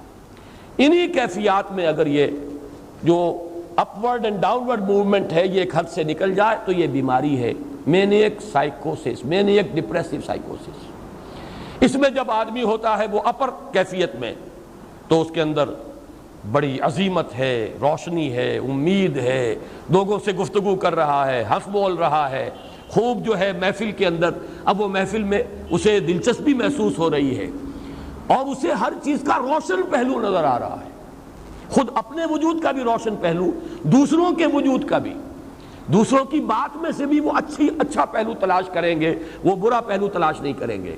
جب دوسری کیفیت ہے ڈپریشن کی، ہر ایک کی بات میں کوئی برائی نظر آئے گی، کوئی اس کی نیت کا فطور ہے، کوئی فساد ہے، کوئی یہ جو ہے بدنیتی کے ساتھ یہ بات کر رہا ہے، کوئی خیر کہیں ہے ہی نہیں، برائی ہی برائی ہے، مایوسی ہی مایوسی ہے، بدلی ہی بدلی ہے۔ یہ ہے در حقیقت وہ کیفیت، اس کو غالب نے بہترین انداز میں تعبیر کیا ہے۔ ذہین اور حساس انسانوں میں ان کی جو ترقی ہے وہ انہی مراحل سے ہو کر گزرتی ہے، اور ہر ڈپریشن کے بعد، ڈپریشن میں اس لفظ سینس میں استعمال نہیں کر رہا، یعنی بیماری کی حد تک پہنچنے والی ڈپریشن نہیں، صرف قبض کی حد تک پہنچنے والا معاملہ۔ ہر قبض کے بعد جب بسط آتا ہے تو آگے ترقی ہوتی ہے، جس کو آپ کہتے ہیں بائی لیپس اینڈ باؤنڈس، آدمی جو ہے چھلانگ لگاتا ہے، گویا کہ ایک درجہ جو پہلے تھا اس سے آگے درجہ انسان کا جو ہے اس سے بلند تر پوزیشن پر انسان پہنچتا ہے۔ ہر قبض کے بعد جو نیا بسط آتا ہے وہ ایک نئی کیفیت، نئی شان، نئی بلندی، نئی رفعت لے کر آتا ہے۔ اس کو غالب نے تعبیر کیا ہے بہت خوبصورت انداز ہے، رکتی ہے میری طبع تو ہوتی ہے رواں اور، یعنی شاعر بھی کبھی ایسا وقت آتا ہے شعر جو ہے وہ اس پر نازل ہی نہیں ہو رہا، شعر نہیں کہہ پا رہا، طبیعت میں رکاوٹ سی ہے، بندش سی ہو گئی ہے، کوئی کلام موضوع ہو ہی نہیں رہا۔ لیکن پھر جب یہ کیفیت جو ہے بدلتی ہے اور جب پھر بسط کی کیفیت آتی ہے، رکتی ہے میری طبع تو ہوتی ہے رواں اور، پھر اس کے اندر ایک جولانی نئی ایک کیفیت جو ہے انشراح کی، وہ ایک بالکل نئی کیفیت، نئی شان کے ساتھ۔ یہ ہے وہ معاملہ جو ان آیات مبارکہ کے پس منظر میں ہے۔ اسی لیے اب میں آپ کو اس کا حوالہ دے رہا ہوں، تفسیر مظہری میں قاضی ثناء اللہ پانی پتی رحمۃ اللہ علیہ نے بہت عمدہ بات فرمائی ہے کہ حالت قبض اگر کسی شخص پر طاری ہو تو اس حال میں اکسیر کا درجہ رکھتی ہے یہ سورہ مبارکہ، اس لیے کہ یہ نازل ہوئی ہے محمد الرسول اللہ صلی اللہ علیہ وسلم پر اسی حالت قبض میں۔ وَالضُّحَىٰ وَاللَّيْلِ إِذَا سَجَىٰ مَا وَدَّعَكَ رَبُّكَ وَمَا قَلَىٰ وَلَلْآخِرَةُ خَيْرٌ لَكَ مِنَ الْأُولَىٰ وَلَسَوْفَ يُعْطِيكَ رَبُّكَ فَتَرْضَىٰ أَلَمْ يَجِدْكَ يَتِيمًا فَآوَىٰ وَوَجَدَكَ ضَالًّا فَهَدَىٰ وَوَجَدَكَ عَائِلًا فَأَغْنَىٰ۔ یہ تمام آیات اب معلوم ہوگا کہ جیسے موتی پروئے ہوئے، ایک لفظ قبض، اب اس میں جو بھی واقعاتی اور جو میں نے آپ کو روایاتی جو بھی پس منظر بیان کیا وہ بھی فٹ بیٹھ رہا ہے، وہ خودکشی کا معاملہ بھی آ گیا، اس میں فٹ بیٹھ رہا ہے کہ بخاری شریف میں روایت موجود ہے کہ حضور فرماتے ہیں کہ میری طبیعت پر اس درجے اضطراب تھا، اتنی کیفیت جو ہے میری تشویش کی تھی کہ میرے دل میں بار بار خیال آتا تھا کہ پہاڑ پر چڑھ کر اپنے آپ کو نیچے گرا دوں۔ یہ سارے معاملات اب آپ کو محسوس ہوگا جیسے تمام کڑیاں جو ہے وہ جڑ گئی ہیں، جیسے رات کو اب آپ اٹھ نہیں پا رہے، اضمحلال ہے، اعصابی جو ہے اعصاب اس درجے متاثر ہو چکے ہیں۔ صرف یہ ایک احساسات کی کیفیت نہیں ہے، آپ کی قوت فعلی جو ہے، قوت عملی، وہ بھی اس درجے متاثر ہو چکی ہے کہ کئی راتیں گزر گئی اور آپ رات کو نہیں اٹھ سکے، جس پر کہ ام جمیل کو یہ کہنے کا موقع مل گیا کہ معلوم ہوتا ہے محمد تمہارا شیطان تمہیں چھوڑ گیا۔ اب یہ جملہ اپنی جگہ پر اس کی کاٹ ہے یقیناً، اس سے یضیق صدرک بما یقولون، لیکن وہ کیفیت جس کی وجہ سے یہ جملہ آیا ہے اس پر نگاہ دوڑائیے، اس پر نگاہ کو مرکوز کریں گے تو معلوم ہوگا ایک لفظ قبض، یہ قبض کی ایک کیفیت تھی۔ اس قبض ہی کی کیفیت کا ایک مظہر یہ ہے چونکہ یہ بھی تو در حقیقت قلب مبارک جو ہے محمد الرسول اللہ صلی اللہ علیہ وسلم کا، اسی پر تو وحی کا نزول ہوتا تھا، یہ بھی وہی داخلی احساسات و کیفیات کا معاملہ ہے، یہی بھی در حقیقت یہ واردات قلبیہ ہی کا سارا معاملہ ہے۔ اس کو آپ خارج سے تعبیر نہیں کر سکتے، نہ ابھی کوئی ایسے مصائب تھے، نہ ایسی کوئی مشکلات تھیں، نہ ابھی کوئی رد و قضا ایسی شروع ہوئی، نہ ابھی کوئی بحث و نزاع کا معاملہ ایسا ہوا، نہ کوئی ابھی کوئی فزیکل پرسیکیوشن شروع ہوئی، یہ سب داخلی ہی کیفیات ہیں، اور ان داخلی کیفیات کے حوالے سے ان سورہ مبارکہ کو اگر صحیح سمجھا ہے تو صوفیہ نے سمجھا۔ وہ جو اقبال کا شعر ہے کہ کچھ جو سمجھا میرے شکوے کو تو رضواں سمجھا، مجھ کو جنت سے نکالا ہوا انسان سمجھا، اور کون سمجھے گا؟ وہ تو سمجھے گا کہ دکھے ہوئے وہ دل کی صدا ہے، وہ کیا ہے جو اقبال کی اس ایک نظم ہے پرندے کی فریاد، گانا اسے سمجھ کر خوش ہونا سننے والے، یہ تو در حقیقت ایک دکھے ہوئے دل کی صدا، فریاد یہ صدا ہے۔ تو یہ کیفیت جو ہے رضوان سمجھ سکا ہے جو کہ داروغہ جنت ہے، اس نے سمجھا یہ وہی آدم جو نکالا گیا تھا یہاں سے، یہ اس کی فریاد ہے۔ کچھ جو سمجھا میرے شکوے کو تو رضواں سمجھا، مجھ کو جنت سے نکالا ہوا انسان سمجھا۔ تو واقعہ یہ ہے کہ اس سورہ مبارکہ کا صحیح فہم اگر حاصل ہوا ہے، وہ امام راضی کو حاصل ہو ہی نہیں سکتا، وہ عقل اور منطق کی گتھیاں سلجھانے والے آدمی ہیں، اپنی جگہ ان کی کنٹریبیوشن بہت۔ یہ لغت اور ادب کا کوئی خاص مسئلہ اس میں ہے ہی نہیں کہ زمخشری اس میں کوئی جولانی دکھائیں اپنی، اس میں کوئی ایسا اشکال ہے ہی نہیں، نحوی اشکال ہی نہیں، لیکن یہ واردات قلبیہ کا معاملہ ہے، احساسات باطنی کا معاملہ ہے، یہ نفسیات انسانی کا معاملہ ہے، اور اس کو وہی سمجھ سکتے ہیں کہ جو ماہرین علم نفس ہیں، اور وہ ہیں صوفیاء کرام ہمارے ہاں، جن کا وہ ذوق ہے، باطنی کیفیات و احساسات جن کا موضوع ہے کہ یہ در حقیقت حالت قبض کی کیفیت ہے۔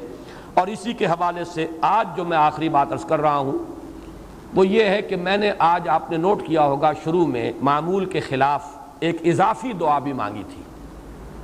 واقعہ یہ ہے کہ آج سے پہلے میں اس دعا کی اصل عظمت کو اتنا نہیں سمجھ پایا تھا جتنا آج سمجھا۔ یہ جو عظیم دعا ہے جس میں اتنی لجاجت، اتنی ہیوملٹی حضور نے اختیار کی ہے جس سے آگا کے سوال نہیں ہے۔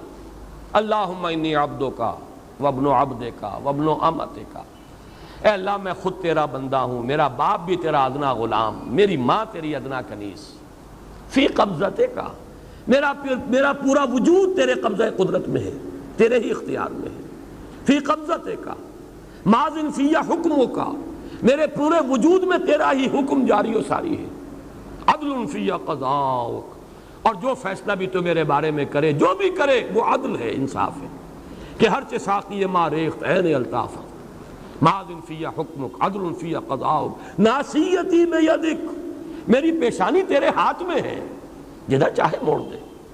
یہ جو اپنی نفی ہے نفی اس اعتبار سے بھی اپنی انانیت کی نفی، انی عبدوں کا وابن عبد کا وابن امت کا، پھر اپنے وجود کی نفی، اپنی مرضی کی نفی، اپنے اختیار کی نفی، فی قبضت کا ماضٍ فی حکموں کا ناصیتی بید کا عدل فی قضاء کا۔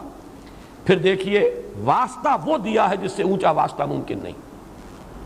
اسألوں کا بکل اسم ہو لک، قرآن مجید میں آیا نا، فدوہ بہا وللہ الاسماء الحسنی فدوہ بہا، اچھے نام اللہ کے ہیں، اس کو پکارا کرو ان ناموں کے حوالے سے۔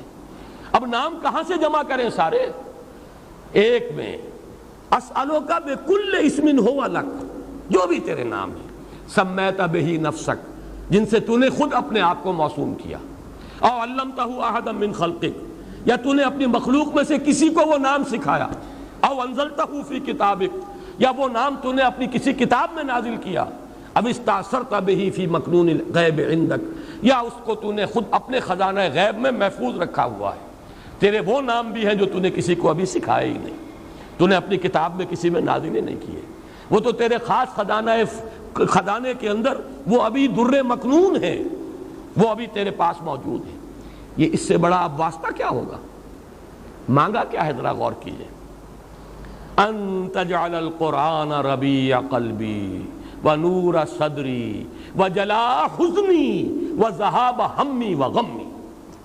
استدعا میں یہ کر رہا ہوں پروردگار، اس قرآن کو میرے دل کی بہار بنا دے، میرے دل کا نور بنا دے، نور صدری، ان تجعل القرآن ربیع قلبی، میرے دل کی بہار، ونور صدری، میرے سینے کا نور، وجلاء حزنی، یہ حزن جو جس سے کہ محمد دوچار ہے صلی اللہ علیہ وسلم، یہ وہ کیفیت جو ہے قبض کی، اس کو دور کرنے کا ذریعہ بنا دے اس قرآن کو، جلاء حزنی وذہاب ہمی وغمی، اور میرے ہموم، میرے تفکرات، میرے غموں کو دور کرنے کا ذریعہ بنا دے۔ یہ عظیم دعا آج سورۃ الضحیٰ پر غور و فکر کرتے ہوئے، ویسے تو میں تقریباً 30 برس سے اس دعا کا مبلغ ہوں، اس لیے کہ جب میں نے یہاں کام شروع کیا تھا لاہور میں، جو تقریریں کی تھی مسلمانوں پر قرآن مجید کے حقوق کے نام سے جو شائع شدہ ہیں، اس پمفلٹ کے آخر میں نے یہ دعا درج کی ہے۔ یہ اصل میں کچھ مختلف احادیث میں ٹکڑے آئے ہیں، کہیں کوئی ایک ٹکڑا کم ہے، کہیں دوسرا کم ہے، میں نے بڑی تحقیق کر کے تمام روایتوں کو جمع کر کے پھر اس کو مرتب کیا ہے، اور وہ بڑی خوبصورت میں نے اس کی سیٹنگ کی ہے، اور وہ اس کتابچے کے آخر میں ہے۔ اللہم انی عبدک وابن عبدک وابن امتک فی قبضتک ناصیتی بیدک ماضٍ فی حکمک عدل فی قضاؤک اسألک بکل اسم ہو لک سمیت بہ نفسک او علمتہ احدا من خلقک او انزلتہ فی کتابک او استاثرت بہ فی مکنون الغیب عندک ان تجعل القرآن ربیع قلبی ونور صدری وجلاء حزنی وذہاب ہمی وغمی۔ یہ وہ کیفیت ہے، اور وہ قرآن جو اس کیفیت میں سب سے زیادہ پر تاثیر ہے وہ یہ قرآن ہے، ان دو صورتوں پر مشتمل قرآن، سورۃ الضحیٰ، سورۃ الانشراح۔ والضحیٰ واللیل اذا سجا ما ودعک ربک وما قلی وللآخرۃ خیر لک من الاولی ولسوف یعطیک ربک فترضی الم یجدک یتیما فآوی ووجدک ضالا فہدی ووجدک عائلا فاغنی۔ اب آخری حصہ رہ گیا، اس میں کوئی خاص وضاحت کی ضرورت نہیں۔ 3 آیت آخری جو ہے، فَأَمَّا الْيَتِيمَ فَلَا تَقْهَرْ وَأَمَّا السَّائِلَ فَلَا تَنْهَرْ وَأَمَّا بِنِعْمَةِ رَبِّكَ فَحَدِّثْ۔ ان میں سے جہاں تک تو پہلی 2 آیتیں ہیں، ان میں تو یوں سمجھیے کہ عام فطرت انسانی کے نزدیک جو چیزیں خیر ہیں، یہاں پر حضور کو بھی وہی حکم دیا جا رہا ہے یا تاکید کی جا رہی ہے، بلکہ ایک اعتبار سے یہ عدم مناسبت رکھتے ہوا نظر آتا ہے بظاہر۔ حضور خلق عظیم پر تو پہلے سے فائق تھے، قرآن مجید کی گواہی ہے، دوسری وحی نازل ہوئی ہے انک لعلی خلق عظیم، آپ کی طبیعت میں وہ رحمت، شفقت، مودت، لوگوں کے اوپر جو ہے لوگوں کے درد کو اپنے سینے میں محسوس کرنا، یہ تو پہلے سے موجود تھا، تو کہنے کی ضرورت کیا ہے؟ یہ اس کی ایک مثال میرے سامنے ہے، سورہ مدثر کی آیات 4، 5 اور 6۔ پہلے 3 آیات کا حوالہ تو میں دے چکا، یا ایھا المدثر قم فانذر وربک فکبر وثیابک فطہر والرجز فاہجر ولا تمنن تستکثر۔ یہ تین آیتیں جو ہیں یہ بڑی وہاں محسوس ہوتا ہے بظاہر کہ جس بلندی پر بات ہو رہی تھی یہ باتیں کچھ اس کے ساتھ کچھ اس متناسب نہیں ہیں. معلوم ہوتا ہے کہ یہ چیزیں حضور کے طہارت ذاتی، کپڑوں کا پاک رکھنا، جسم کا پاک رکھنا، احسان کرنا تو یہ نہ چاہنا کہ کوئی اس کا بدلہ ملے، یہ ساری چیزیں جو ہیں یہ تو یوں سمجھیے کہ وہ بنیادی اخلاقیات ہیں جن کو حضور کو بتانے کی ضرورت نہیں جس مقام پر کہ محمد رسول اللہ فائز تھے. تو ہم یہی کہیں گے کہ یہ اصل میں اس لیے لایا گیا کہ حضور سے خطاب کرتے ہوئے امت کے لیے یہاں رہنمائی ہے. ہم میں سے ہر شخص کو ضرورت ہے اس کی، جو بھی آپ کے نقش قدم پر چل کر یہ کام کرنا چاہے، دعوت الی الخیر اور انذار اور تکبیر رب کی جد و جہد میں اپنے آپ کو مبتلا کرنا چاہیں، وہ پہلے یہ کام کر لیں. اپنے جسم کو بھی پاک کریں، اپنے کپڑوں کو بھی پاک کریں، ہر طرح کی گندگی علائش سے اپنے آپ کو آزاد کریں. اور یہ کہ احسان دھرنا اور کوئی کام کسی کے لیے خیر کا کرنا، کوئی اور اس کا کوئی بدلہ لینے کے لیے ان تمام پستیوں سے اپنے آپ کو بلند کریں گے تو وہ کام کر سکیں. وہی معاملہ میں یہاں سمجھتا ہوں. اما الیتیم فلا تقہر، یتیم پر قہر کہتے ہیں غالب آ جانا، چھا جانا، ڈومینیٹ کر جانا. قہار کہتے ہیں اس کو جو چھایا ہوا ہو، غالب. یتیم کے اوپر اس طرح کا تعلق اس کے ساتھ یا ایسا سلوک کہ وہ اپنے آپ کو دباؤ میں محسوس کرے، یہ ہے در حقیقت جس سے روکا جا رہا ہے. اب اس میں وہ احادیث اور یتیموں کے ساتھ حسن سلوک کی ترغیب اور حضور نے جو فرمایا انا وکافل الیتیم کہاتین یوم القیامہ، یہ آپ کو مختلف تفاسیر کے اندر یہ چیزیں مل جائیں گی. اس وقت تو ہمیں صرف رب کو سمجھنا ہے. اما الیتیم فلا تقہر نسبت کس سے ہے؟ الم یجد کا یتیما فآویٰ، آپ کو ہم نے پایا، دیکھا یتیم، پیدا ہوئے دنیا میں یتیم، در یتیم، ہم نے ٹھکانہ دیا کہ نہیں؟ اب اس کا حق ادا ہوگا اسی طریقے سے کہ ہر یتیم کے سر پر آپ کا اسی طرح شفقت کا ہاتھ رکھا رہے، اس کے لیے اس خیر ہو، بھلائی ہو، اس پر قہر نہ ہو، جبر نہ ہو. معاذ اللہ اس کا کوئی امکان حضور سے نہیں تھا. وَأَمَّا الْيَتِيمَ فَلَا تَقْهَرْ وَأَمَّا السَّائِلَ فَلَا تَنْهَرْ، آپ کو پایا تنگ دست ہم نے غنی کیا. تو یہاں پہ اگرچہ سائل کے مفہوم کو لوگوں نے بیان کیا ہے، زیادہ واضح کیا ہے، اس کو ایکسٹینڈ کیا ہے. ایک سائل ہے مانگنے والا، روٹی مانگنے والا، پیسہ مانگنے والا، مدد چاہنے والا، یقیناً وہ بھی سائل ہے اور اسے بھی جھڑکنے کی اجازت نہیں ہے. اما السائل فلا تنہر، جھڑکو نہیں. معذرت کرنی ہے تو بڑی نرمی کے ساتھ معذرت کر لو. قول معروف ومغفرۃ خیر من صدقۃ یتبعها اذی، بھلی بات کہو اور معاف کر دو یا خود اس سے معذرت کر لو، یہ کہیں بہتر ہے اس سے کہ کسی کو کوئی خیرات بھی دو اور پھر کوئی جملہ بھی ایسا کہہ دو جس سے اس کی عزت نفس جو ہے وہ کچھ دی جائے اور اس کو تکلیف پہنچے، اذیت ہو. تو یہ سیرت یہ ہے کہ سائل کو جھڑکو نہیں. اما السائل فلا تنہر. البتہ اس میں علماء نے اور مفسرین نے مزید جو شامل کیا ہے، سوال علمی بھی ہوتا ہے. ہدایت کا طالب بن کر بھی کوئی آتا ہے، عبس وتولی ان جاءہ الاعمی وما یدریک لعلہ یزکی او یذکر فتنفعہ الذکریٰ، اس سے بھی روک دیا گیا.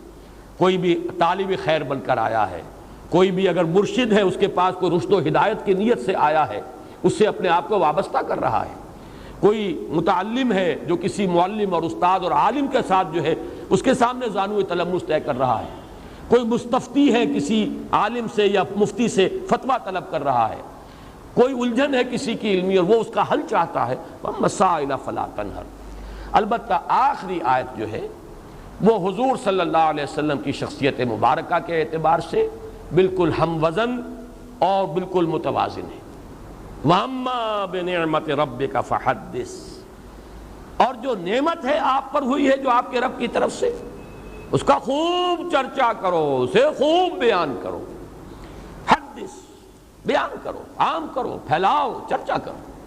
اب اس کے جو معنی لیے گئے ہیں، سب سے پہلا اس کا مفہوم ہے نعمت کا اعتراف اور اظہار. اللہ کی کوئی نعمت آپ پر ہوئی ہے، آپ اس کا اعتراف بھی کیجئے اور اظہار و اعلان بھی کیجئے، لوگوں کے سامنے بھی بیان کیجئے. یہ بھی شکر کی سب سے پہلی منزل ہے، بہت بنیادی منزل ہے.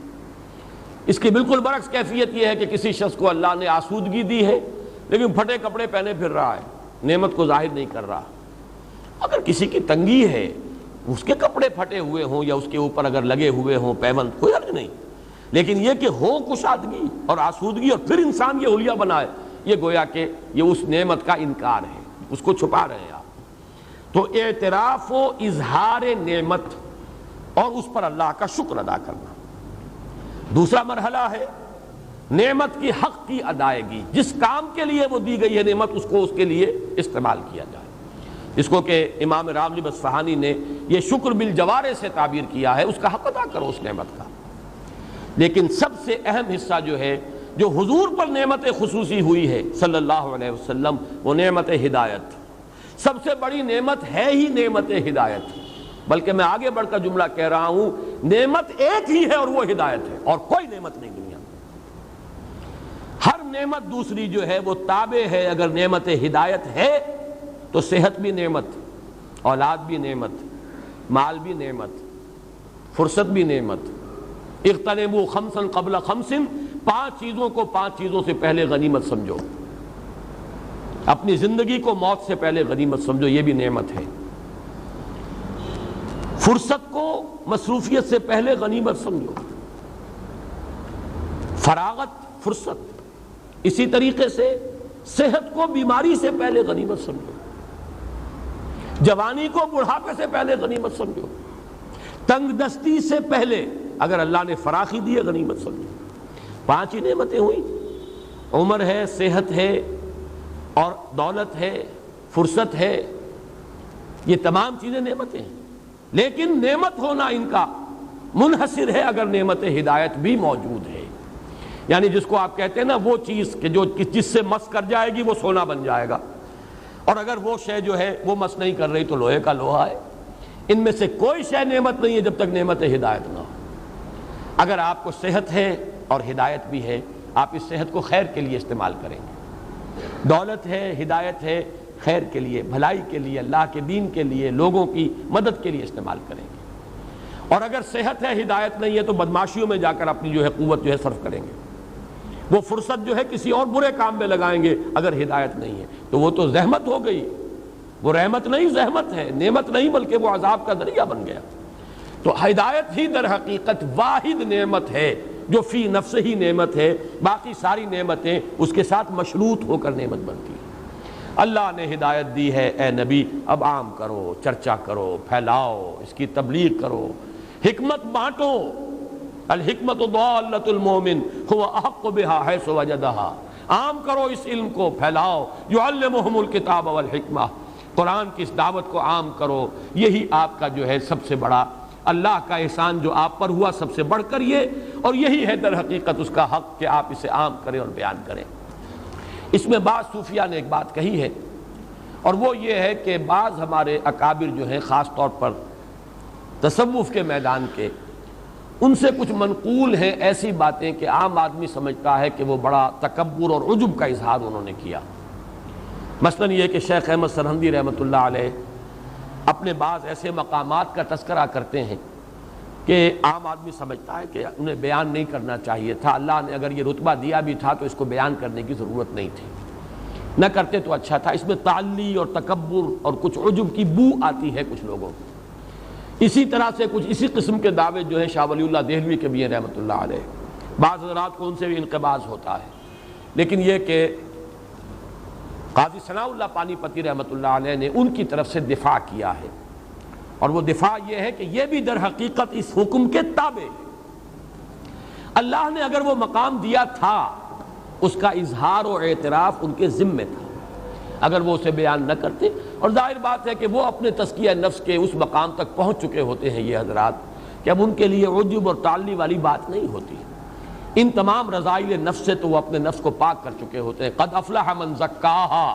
اب ظاہر بات ہے کہ اگر احمد سرہندی اس مقام پر نہیں ہے تو اور کون ہوگا، اور شاہ ولی اللہ اس مقام پر اگر نہیں ہے تو اور کون ہوگا۔ اسی اعتبار سے حضور کہتا ہے انا سید ولد آدم ولا فخر، میں تمام آدم کی اولاد کا سردار ہوں لیکن اس میں کوئی فخر نہیں ہے۔ بہت سی باتیں آپ نے بیان کی ہیں، مجھے اللہ نے یہ مقام عطا فرمایا ولا فخر، مجھے اللہ نے یہ رتبہ دیا ولا فخر، میں یہ فخر کی وجہ سے نہیں کہہ رہا بلکہ اظہار نعمت کر رہا ہوں۔ اللہ نے مجھے یہ مقام عطا کیا ہے تو اسے بیان کر رہا ہوں۔ تو جس طرح حضور نے اپنی وہ کیفیات یا اپنے ان مقامات بلند کو ظاہر فرمایا ہے، تو گویا کہ اسی وَأَمَّا بِنِعْمَةِ رَبِّكَ فَحَدِّثْ کی تعمیل میں ہمارے ان بزرگوں نے بھی اپنے کچھ مقامات جو ہے ان کا تذکرہ کر دیا ہے، اس پر کوئی انقباض محسوس نہیں کرنا چاہیے۔ بارک اللہ لی و لکم فی القرآن العظیم ونفعنی وإیاکم بالآیات والذکر